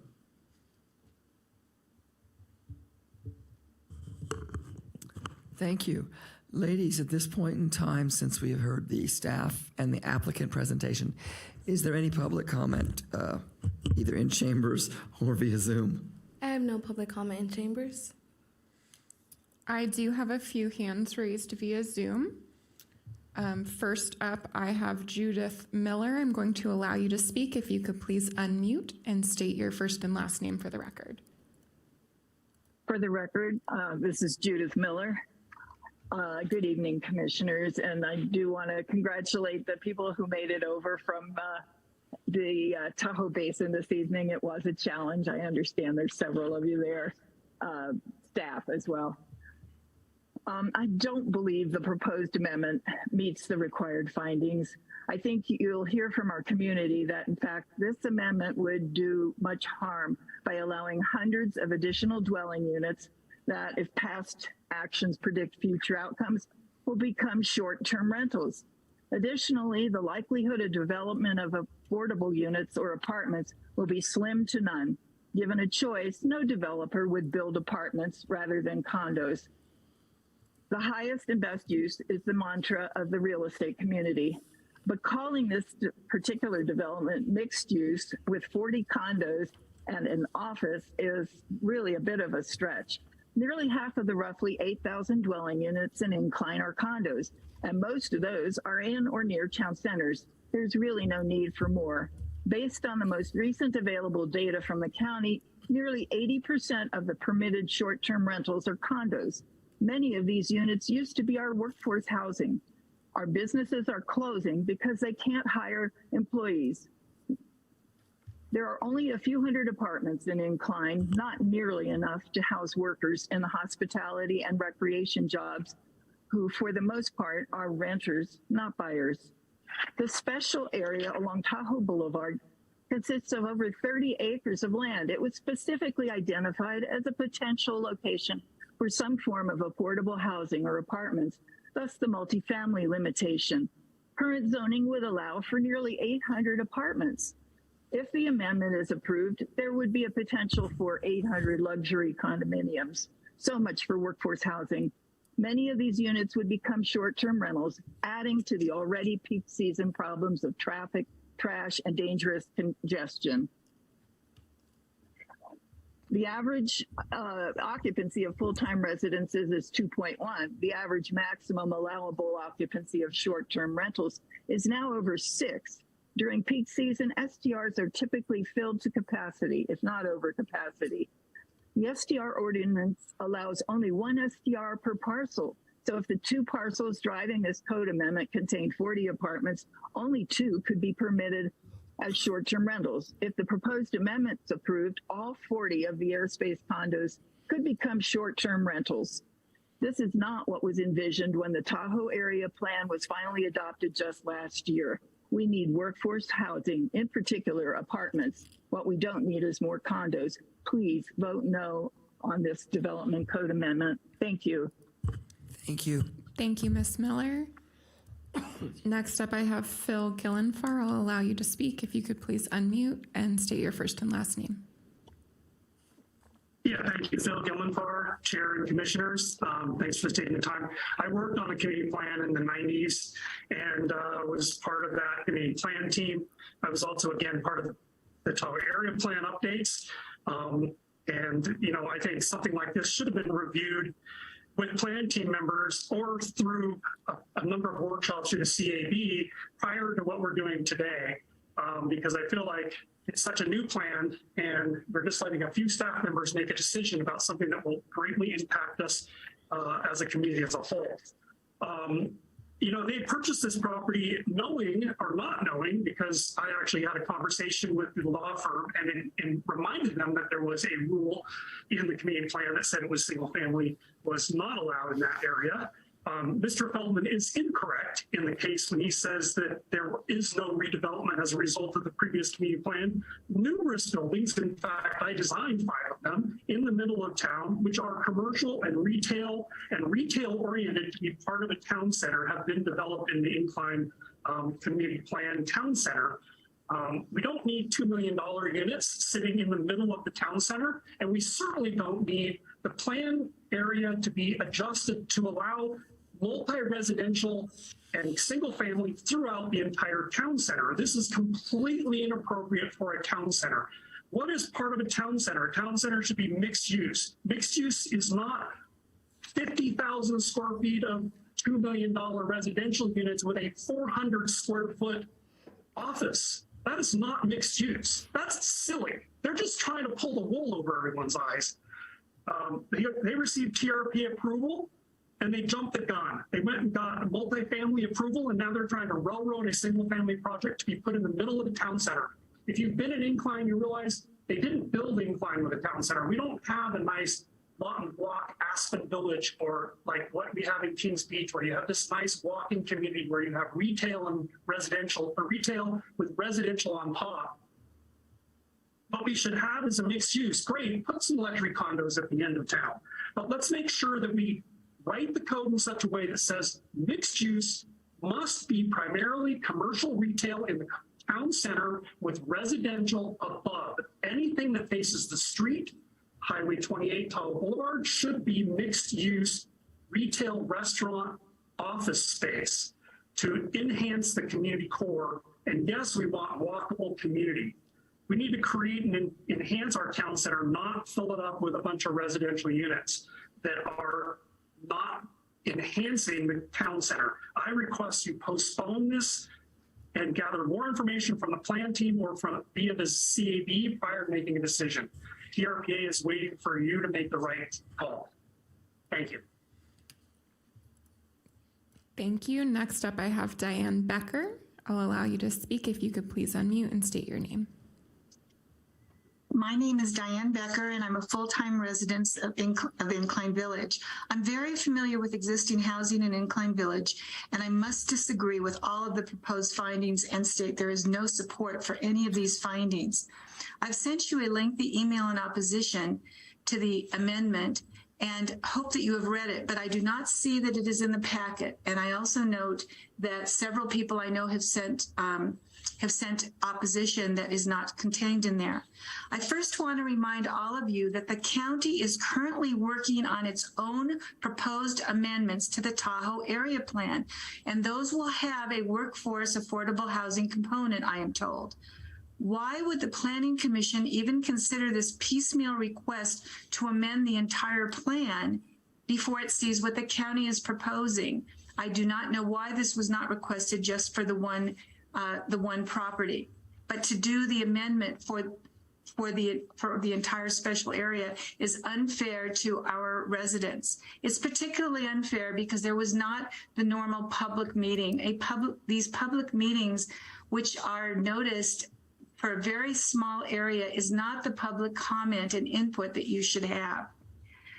Second of all, I want to tell you how this amendment came to be, or how the Tahoe area plan in this area came to be. In 2020, I attended, and so did many, many local residents, meetings that were attended by a TARPA representative who's no longer at TARPA, Eric Young, and of the county. And it was explained to us that this special area needed to have increased height, increased concentration and density, and reduced coverage so that the projects could have an affordable housing component. That's the only way people are going to build affordable housing, we were told. And people stopped objecting in the community because we knew we needed affordable housing. Now, secondly, there's very, very, very little commercial property in Incline Village, for those of you who are familiar with it. And to just make this change to the whole plan at a time where you are not getting public input on this, where we could not come down partly because of the snowstorm, is not appropriate. You really need to get input from the community as to what our needs are before you change the Tahoe area plan. And I'm not saying this as an opposition to the project itself. I'm saying this that you are talking about a major plan amendment that you should not be making with so little input. You need to, and I hope that you will wait. The changed conditions that they refer to don't exist. There is no affordable housing in our area because the county has determined not to enforce the small amount of affordable housing. Thank you, but I'm sorry, but you've had your 3 minutes. Thank you. Thank you. Next, I have Ann Nichols. If you could please unmute and state your name.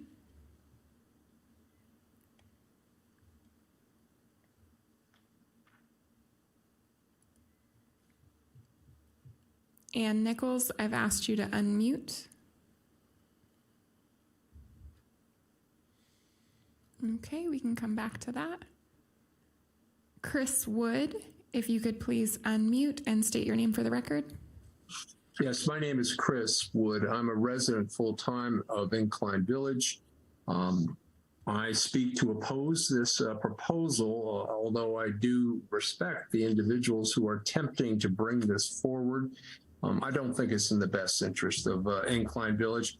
The Special Area 1, as I understand, was created in 2021. That's just over a year ago. The two sets of parties, Washoe and TRPA, should have considered whether to add airspace condominiums as a unit that is acceptable within the special area. The fact that they didn't is a glaring omission, and I wonder if anybody has looked into the legislative history of this of Special Area 1 and found why that wasn't considered, if it wasn't, or if it was, why it was excluded. This is clearly a deviation. You should go to the website for Dixon Realty right this moment and put in 947 Tahoe Boulevard and see that they're offering one unit at least for $3.9 million. Now, what firefighters, police officers, teachers, or maybe even planners can afford that? How do we address the needs for Incline Village? These will be second homes for absentee owners. They are not going to get filled with families that populate downtown. They will populate downtown during the seasons that are peak seasons. In other words, 3 months of the year in the summer and a month maybe in the winter total. If you're going to pass limits, if you're going to add this category of housing to the entire plan, it really should only be limited to this address before there's further consideration, as suggested by the prior speakers, for a vast amendment to the plan overall. And I would like to address a comment by one of the persons who wrote you an email in support, who suggested that it's Washoe County's duty at this point to address the affordable housing issue and to build incentives that neighboring states have developed for their developers to build affordable housing. This is something Washoe County needs to address now, and not to amend the plan over broadly for every unit within the special area. Thank you very much. Thank you. Next, I have Scott Dutcher.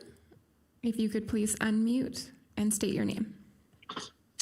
Thank you. My name is Scott Dutcher. I'm general manager of Tahoe Emo. We're owner of an 18,000 square foot office building at 926 Incline Way, located adjacent to the applicant and bordering the Incline Village Commercial Regulatory Zone.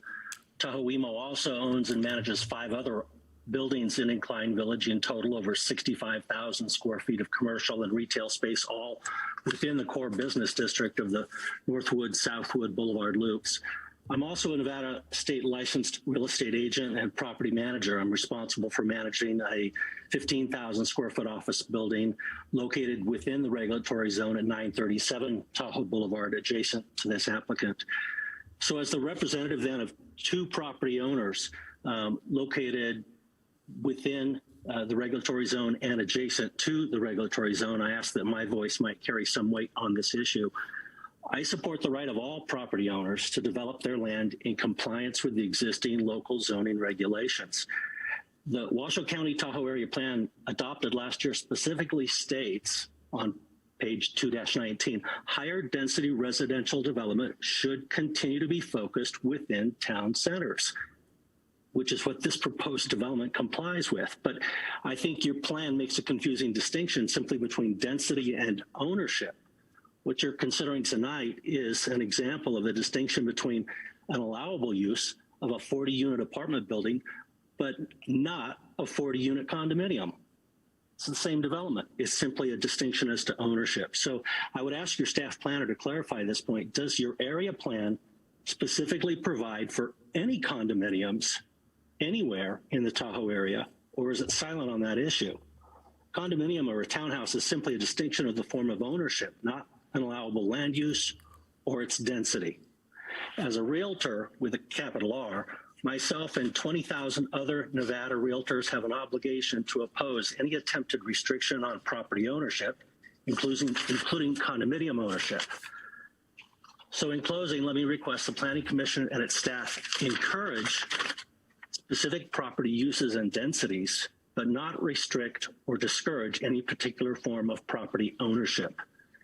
The Incline Village and Lake Tahoe communities have worked for many years to develop this area plan and several predecessor plans.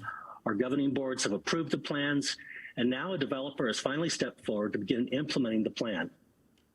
Please respect our individual development preferences so long as they comply with your restrictions on use and density, and do not restrict our rights to private property ownership. by way of requiring multifamily apartments instead of allowing condominiums. Thank you. Thank you. Next up, we will try Ann Nichols again. If you could please unmute and state your name for the record.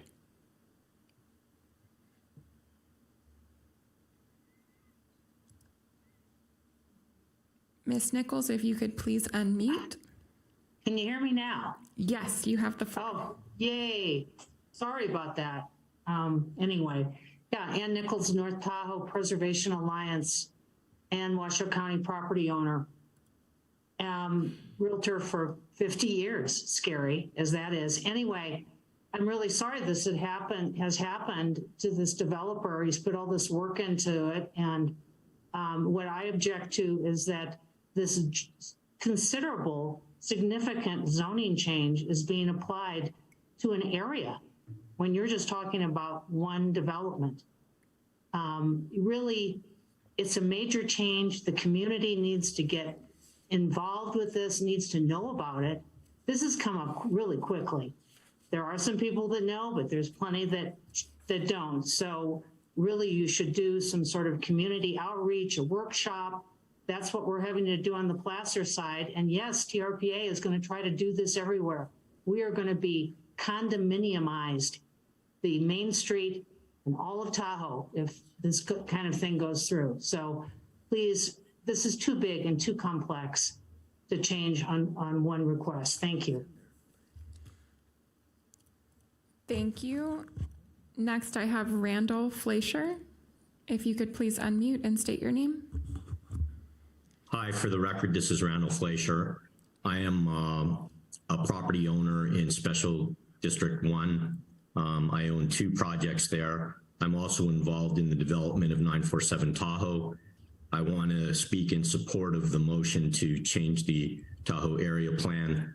The project is in compliance with density, is in compliance with the mobility, is in compliance with the ability to provide close access to the downtown core.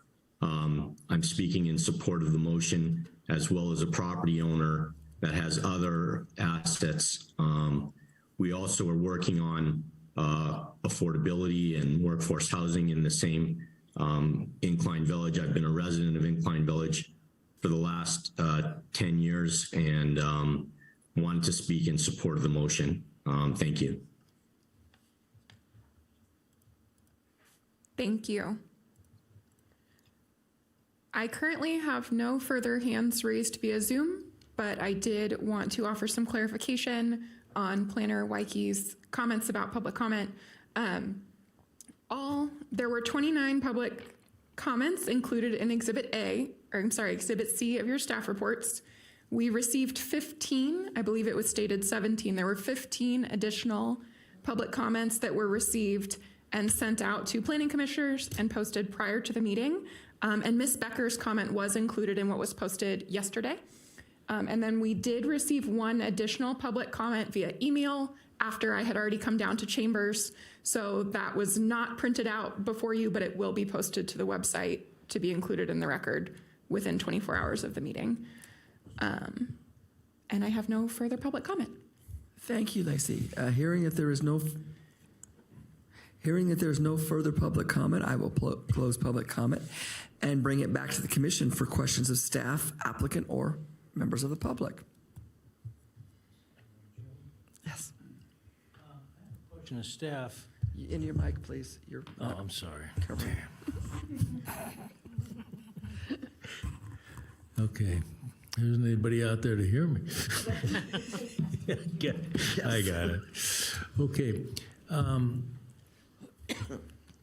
Why do we have to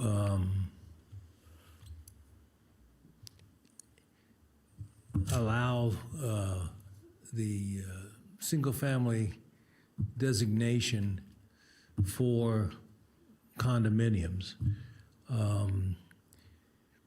to apply it everywhere? I can see. I think we're doing an ordinance or whatever you want to call it to allow and define a condominium is a single-family residence, as long as it has a tentative map. Is it possible just to zone specific parcels as, yeah, we're going to have condominiums there, and instead of trying to do a broad brush approach to it, I'm just sort of thinking out loud, and I'm not able to really connect all the dots yet. Courtney Wyke, Senior Planner, for the record. As you saw, this project has kind of gone in a couple of different directions.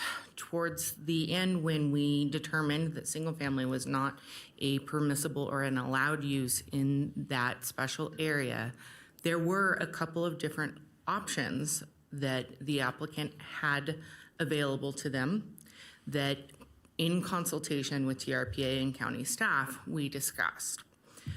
One being, and actually the original application back in July did request, rather than applying this to all of Special Area 1, allowing for single family limited to condominium, and the reason, just because I didn't hear that question, the distinction in this is that by limiting it to airspace condominiums, they're not the detached single family. So the distinction between condominiums outside of Special Area 1, you actually don't see that very often. It's just single family residential. You can still develop a condominium, but in some ways you're further limiting the opportunity for single family in that you can't have detached. They have to look and be functioning as an airspace condominium. Alternative option would have been to have taken these two parcels. It is adjacent to the broader Incline Village Commercial Regulatory Zone and remove them from the Special Area 1 and have them basically annex or incorporate into that broader zone. What, as far as process that looks like, it is a different process. You are now looking at a master plan amendment, a regulatory zone amendment, and a development code amendment. Because of the differences in what that process and requirements for that to happen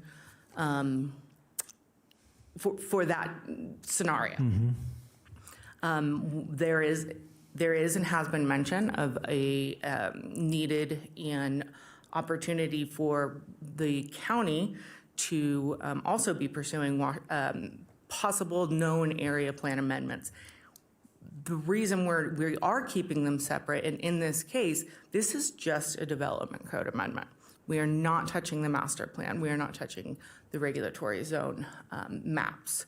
So in this case, and I may afford the applicant and even TRPA representative, we did go through all those alternatives. And in this case, we all kind of agreed upon that this really was the best approach, and that there was enough rationale that this may make sense, or that it does maybe make sense, and that's what is presented in the staff report for the whole of Special Area 1.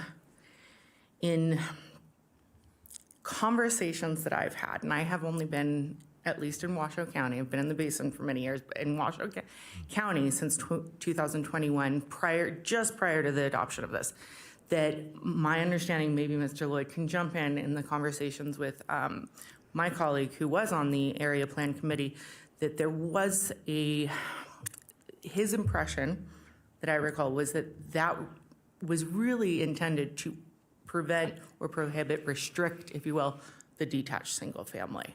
And it was almost a little bit surprising, and including TRPA, and when we sat down, by not distinguishing that airspace condominium, you cannot have that in that zone, where I think the vision, at least, was that we didn't want to see detached single-family homes in a town center.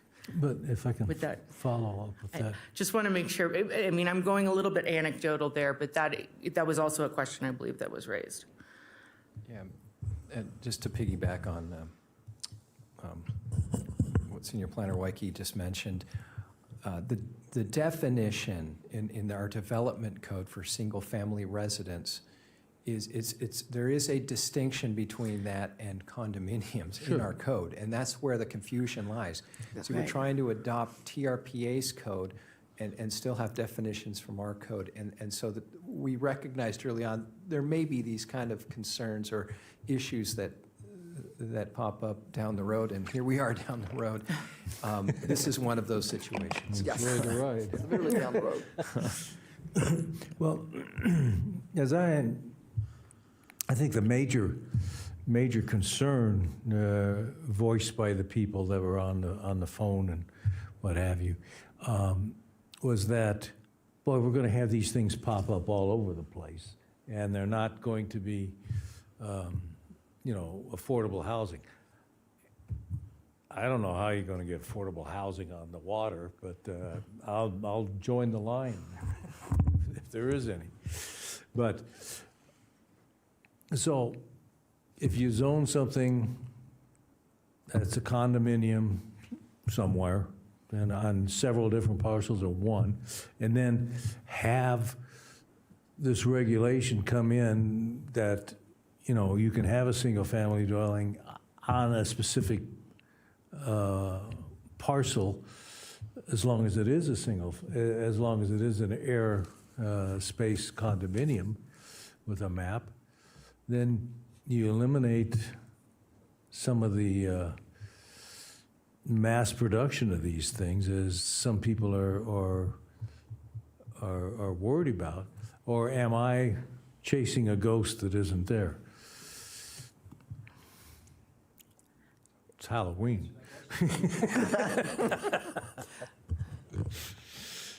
I just want to remind everyone, we are not doing anything with 947 tonight. This is strictly the development amendment code. I get So that. I know might be going down that path, but we've got to look at strictly the code and what they're asking for, the code, not 947. If it comes, will come as a separate project later with more detail. This is the basic, are we comfortable with the way they're trying to fix the code issues? Yes. Chair Donchek. We recognize that we're late in the hour, and I appreciate everyone that's on Zoom and in snow-capped mountains. In terms of, I'm looking at what is allowed in this code specifically to this area is tourist accommodation, where you say timeshare, hotel motel design, timeshare residential is under a special use permit, correct? I'm going to pull it up because there are multiple special areas, and I always go to the code. Okay. Just under the commercial, regulatory. So it's 110-220-145. Yes. So what you're looking at in special area 1, which again I've referenced, often special areas list in addition to everything underneath and within special area 1. Those are solely the uses and only the uses that are allowed. And so the S, yes, represents that use, and the use is defined using the TRPA definitions in their code of ordinances, would either be allowed outright or require a special use permit. So when we went through the Tahoe area plan and then we did that extensive thing on short-term rentals, everything was called out as an STR. And so you know where I'm going with this. So when is timeshare, does that envelop STR, or are STRs prohibited? The short-term rentals are allowed in single-family dwellings. They are not a unique use or separate permissible use by the way of the regulatory zone here. So if it's a single-family dwelling per our STR code as it is today, you are allowed and can apply for a short-term rental permit. Subsequently, we have looked into, and it has been determined by staff and by legal, that timeshares are a separate and unique use from a short-term rental. I believe it's most common for timeshares to be permitted through a special use permit. Something more where you see like a Marriott, or it functions and acts and is uniquely different than a short-term rental operation. So to drill down even further, short-term rentals would not be allowed when associated with a map of a multifamily into airspace condominiums. Our code allows one STR per multifamily or per parcel, right? I don't want to, I'm going off of, you just did a FAQ this morning, so. Yeah, Courtney's correct. Okay. Our code, Article 319, allows one STR per parcel unless there is an existing accessory dwelling on that parcel. Then we do allow two. But for multifamily, yeah, that's one parcel. One STR, correct. Okay. And then and I feel I understand the definition of mixed use, but maybe we need a better understanding of what mixed use really means. Agree. And I anticipated this question. Thank you. And I appreciate the comments that we heard this evening and the comments that we've received in relation to mixed use. Specifically as a result or as a part of the application for 947 multifamily condo project that went before TRPA this summer. The planner on that project did reach out to myself in the county to determine does Washoe County have any mixed use standards or specific definition of what that means? Because apparently TRPA also is lacking a specific kind of ratio where you see 20% of the overall footprint is commercial or professional office space, and this is something that the county has identified that we have an interest in exploring and going through an exercise, and this is exactly the sort of amendment that we plan to include as part of the broader area plan amendment that we are going to be presenting and doing extensive outreach to the public for coming up with that definition. Because of that, and I don't want to speak on TRPA's behalf, we do have Jacob Stock available, but because Bridget Cornell and I worked kind of closely on that project, I believe they were somewhat limited in kind of holding the applicant to a certain standard of what mixed use was. And so what they did amend from their original proposal and drawings to incorporate, I believe it's 1,000 square feet of commercial space for the project, which TRPA, it hasn't come to us, TRPA governing board did approve that as meeting the mixed use development standard. Thank you, because I mean, as a regional planning commissioner, I've been and with the regional plan update and such, we had the opportunity to review a lot of different communities' mixed use and so you see commercial, you see single family, you see multifamily, you see open space, and community space. So that's my working definition of mixed use. Great, and I will be reviewing those as part of if you've done some research already. Okay. Thank you. Pat Phillips with a question. Just to summarize, this is step one of step two. Step two will come in later when we can get more specific. This is independent of any specific future project. We do not know what projects will come in. We can anticipate one that has been heavily referenced and discussed this evening. In that case, the next step would be, assuming it goes through, and we've got about 7+ more hearings. We don't just go to Board of County Commissioners for 2 readings. We also will be going county staff will be going to TRPA, like I said, the RPIC, the APC, the governing board. There's going to be many more steps, depending on the outcome as they move along, right?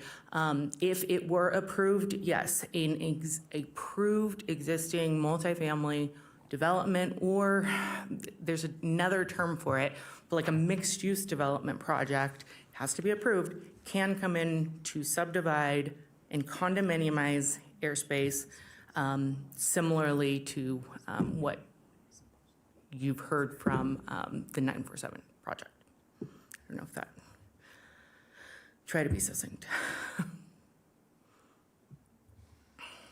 Commissioners, are there any more questions for staff for the applicant at this time? Thank you. I'll close the public hearing and bring it back to the commission to either further discussion or a motion. Chair Donchek, Yes, Vice Chair Civilcheck. I'm prepared to make a motion. Recording in progress.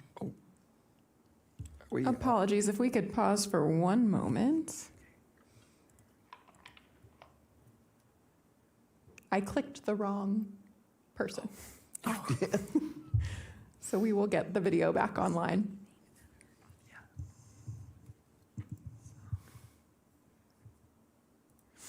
Should I restate my? No, the audio is still there. I just want to get the video feedback. Okay. Apologies. Rejoining, okay. Recording in progress. And here we are. Vice Chair Civilcheck, you were going to make a motion? Yes. I move that after giving reasoned consideration to the information contained in the staff report and the information received during the public hearing, the Washoe County Planning Commission recommend approval of WDCA 22-0002 to amend the Washoe County Code Chapter 110 Development Code, Article 220 Tahoe Area, Section 110.220.14, 5, Incline Village Commercial Regulatory Zone, Special Area 1, and Section 110.220.150, Incline Village Commercial Regulatory Zone, Special Policies, as reflected in the proposed ordinance contained in Attachment 1A. I further move to authorize the chair to sign the resolution contained in Exhibit A on behalf of the Planning Commission and to direct the staff to present a report of this commission's recommendation to the Board of County Commissioners within 60 days of today's date.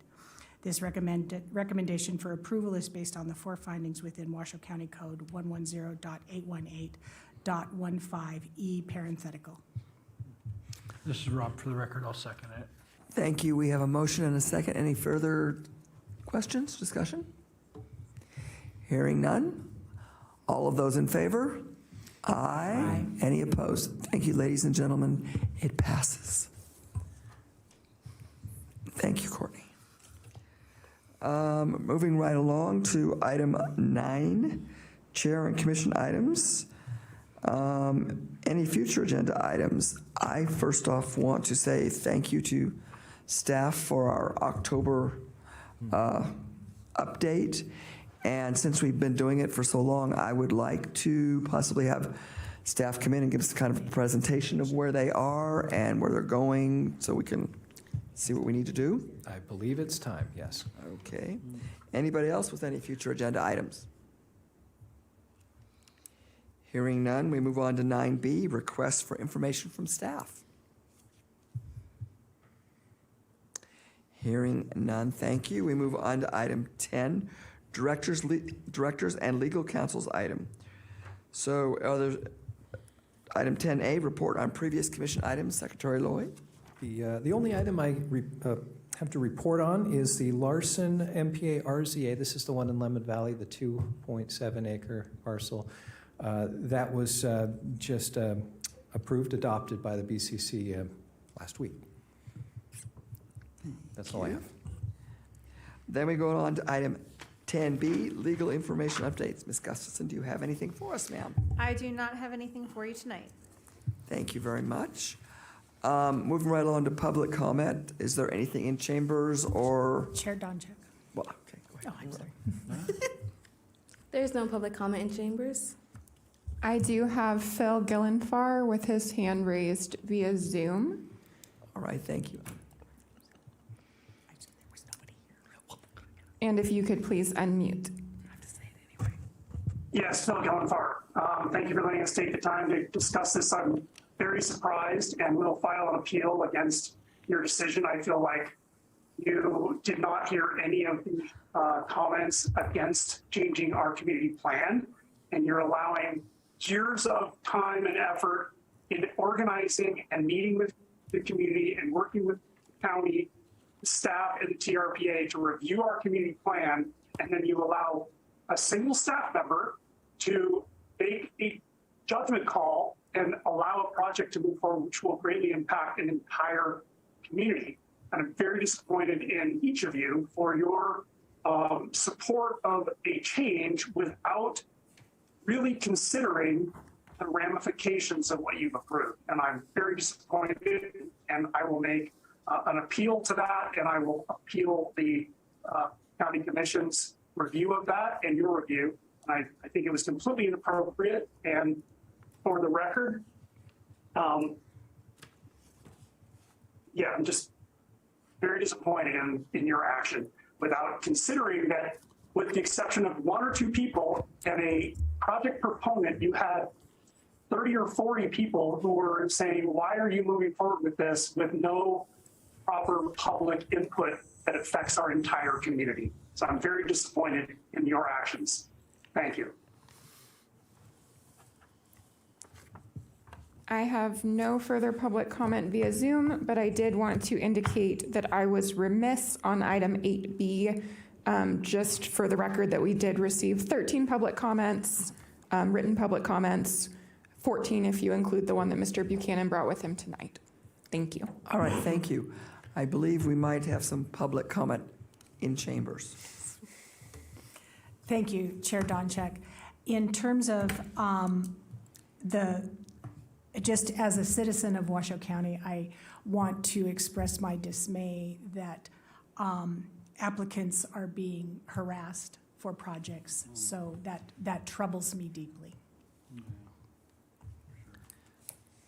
I want to, Commissioner Dunn, I want to concur with this, Commissioner Vilcek, but I also want to bring public comment here in the fact that we are losing Miss Lacey. Yes. She is here working with us, even though she has another job. They allowed her to jointly, which will be ending shortly. So I want to personally say thank you for all that you've done through all this time and your commitment to this and your continued commitment to be working here with us tonight when you have another job. So we want to wish you well in all your new endeavor and to say thank you once again for all that you've done for the county. Thank you, Lacey. And I think with that, we'll move for a motion to adjourn. We're adjourned.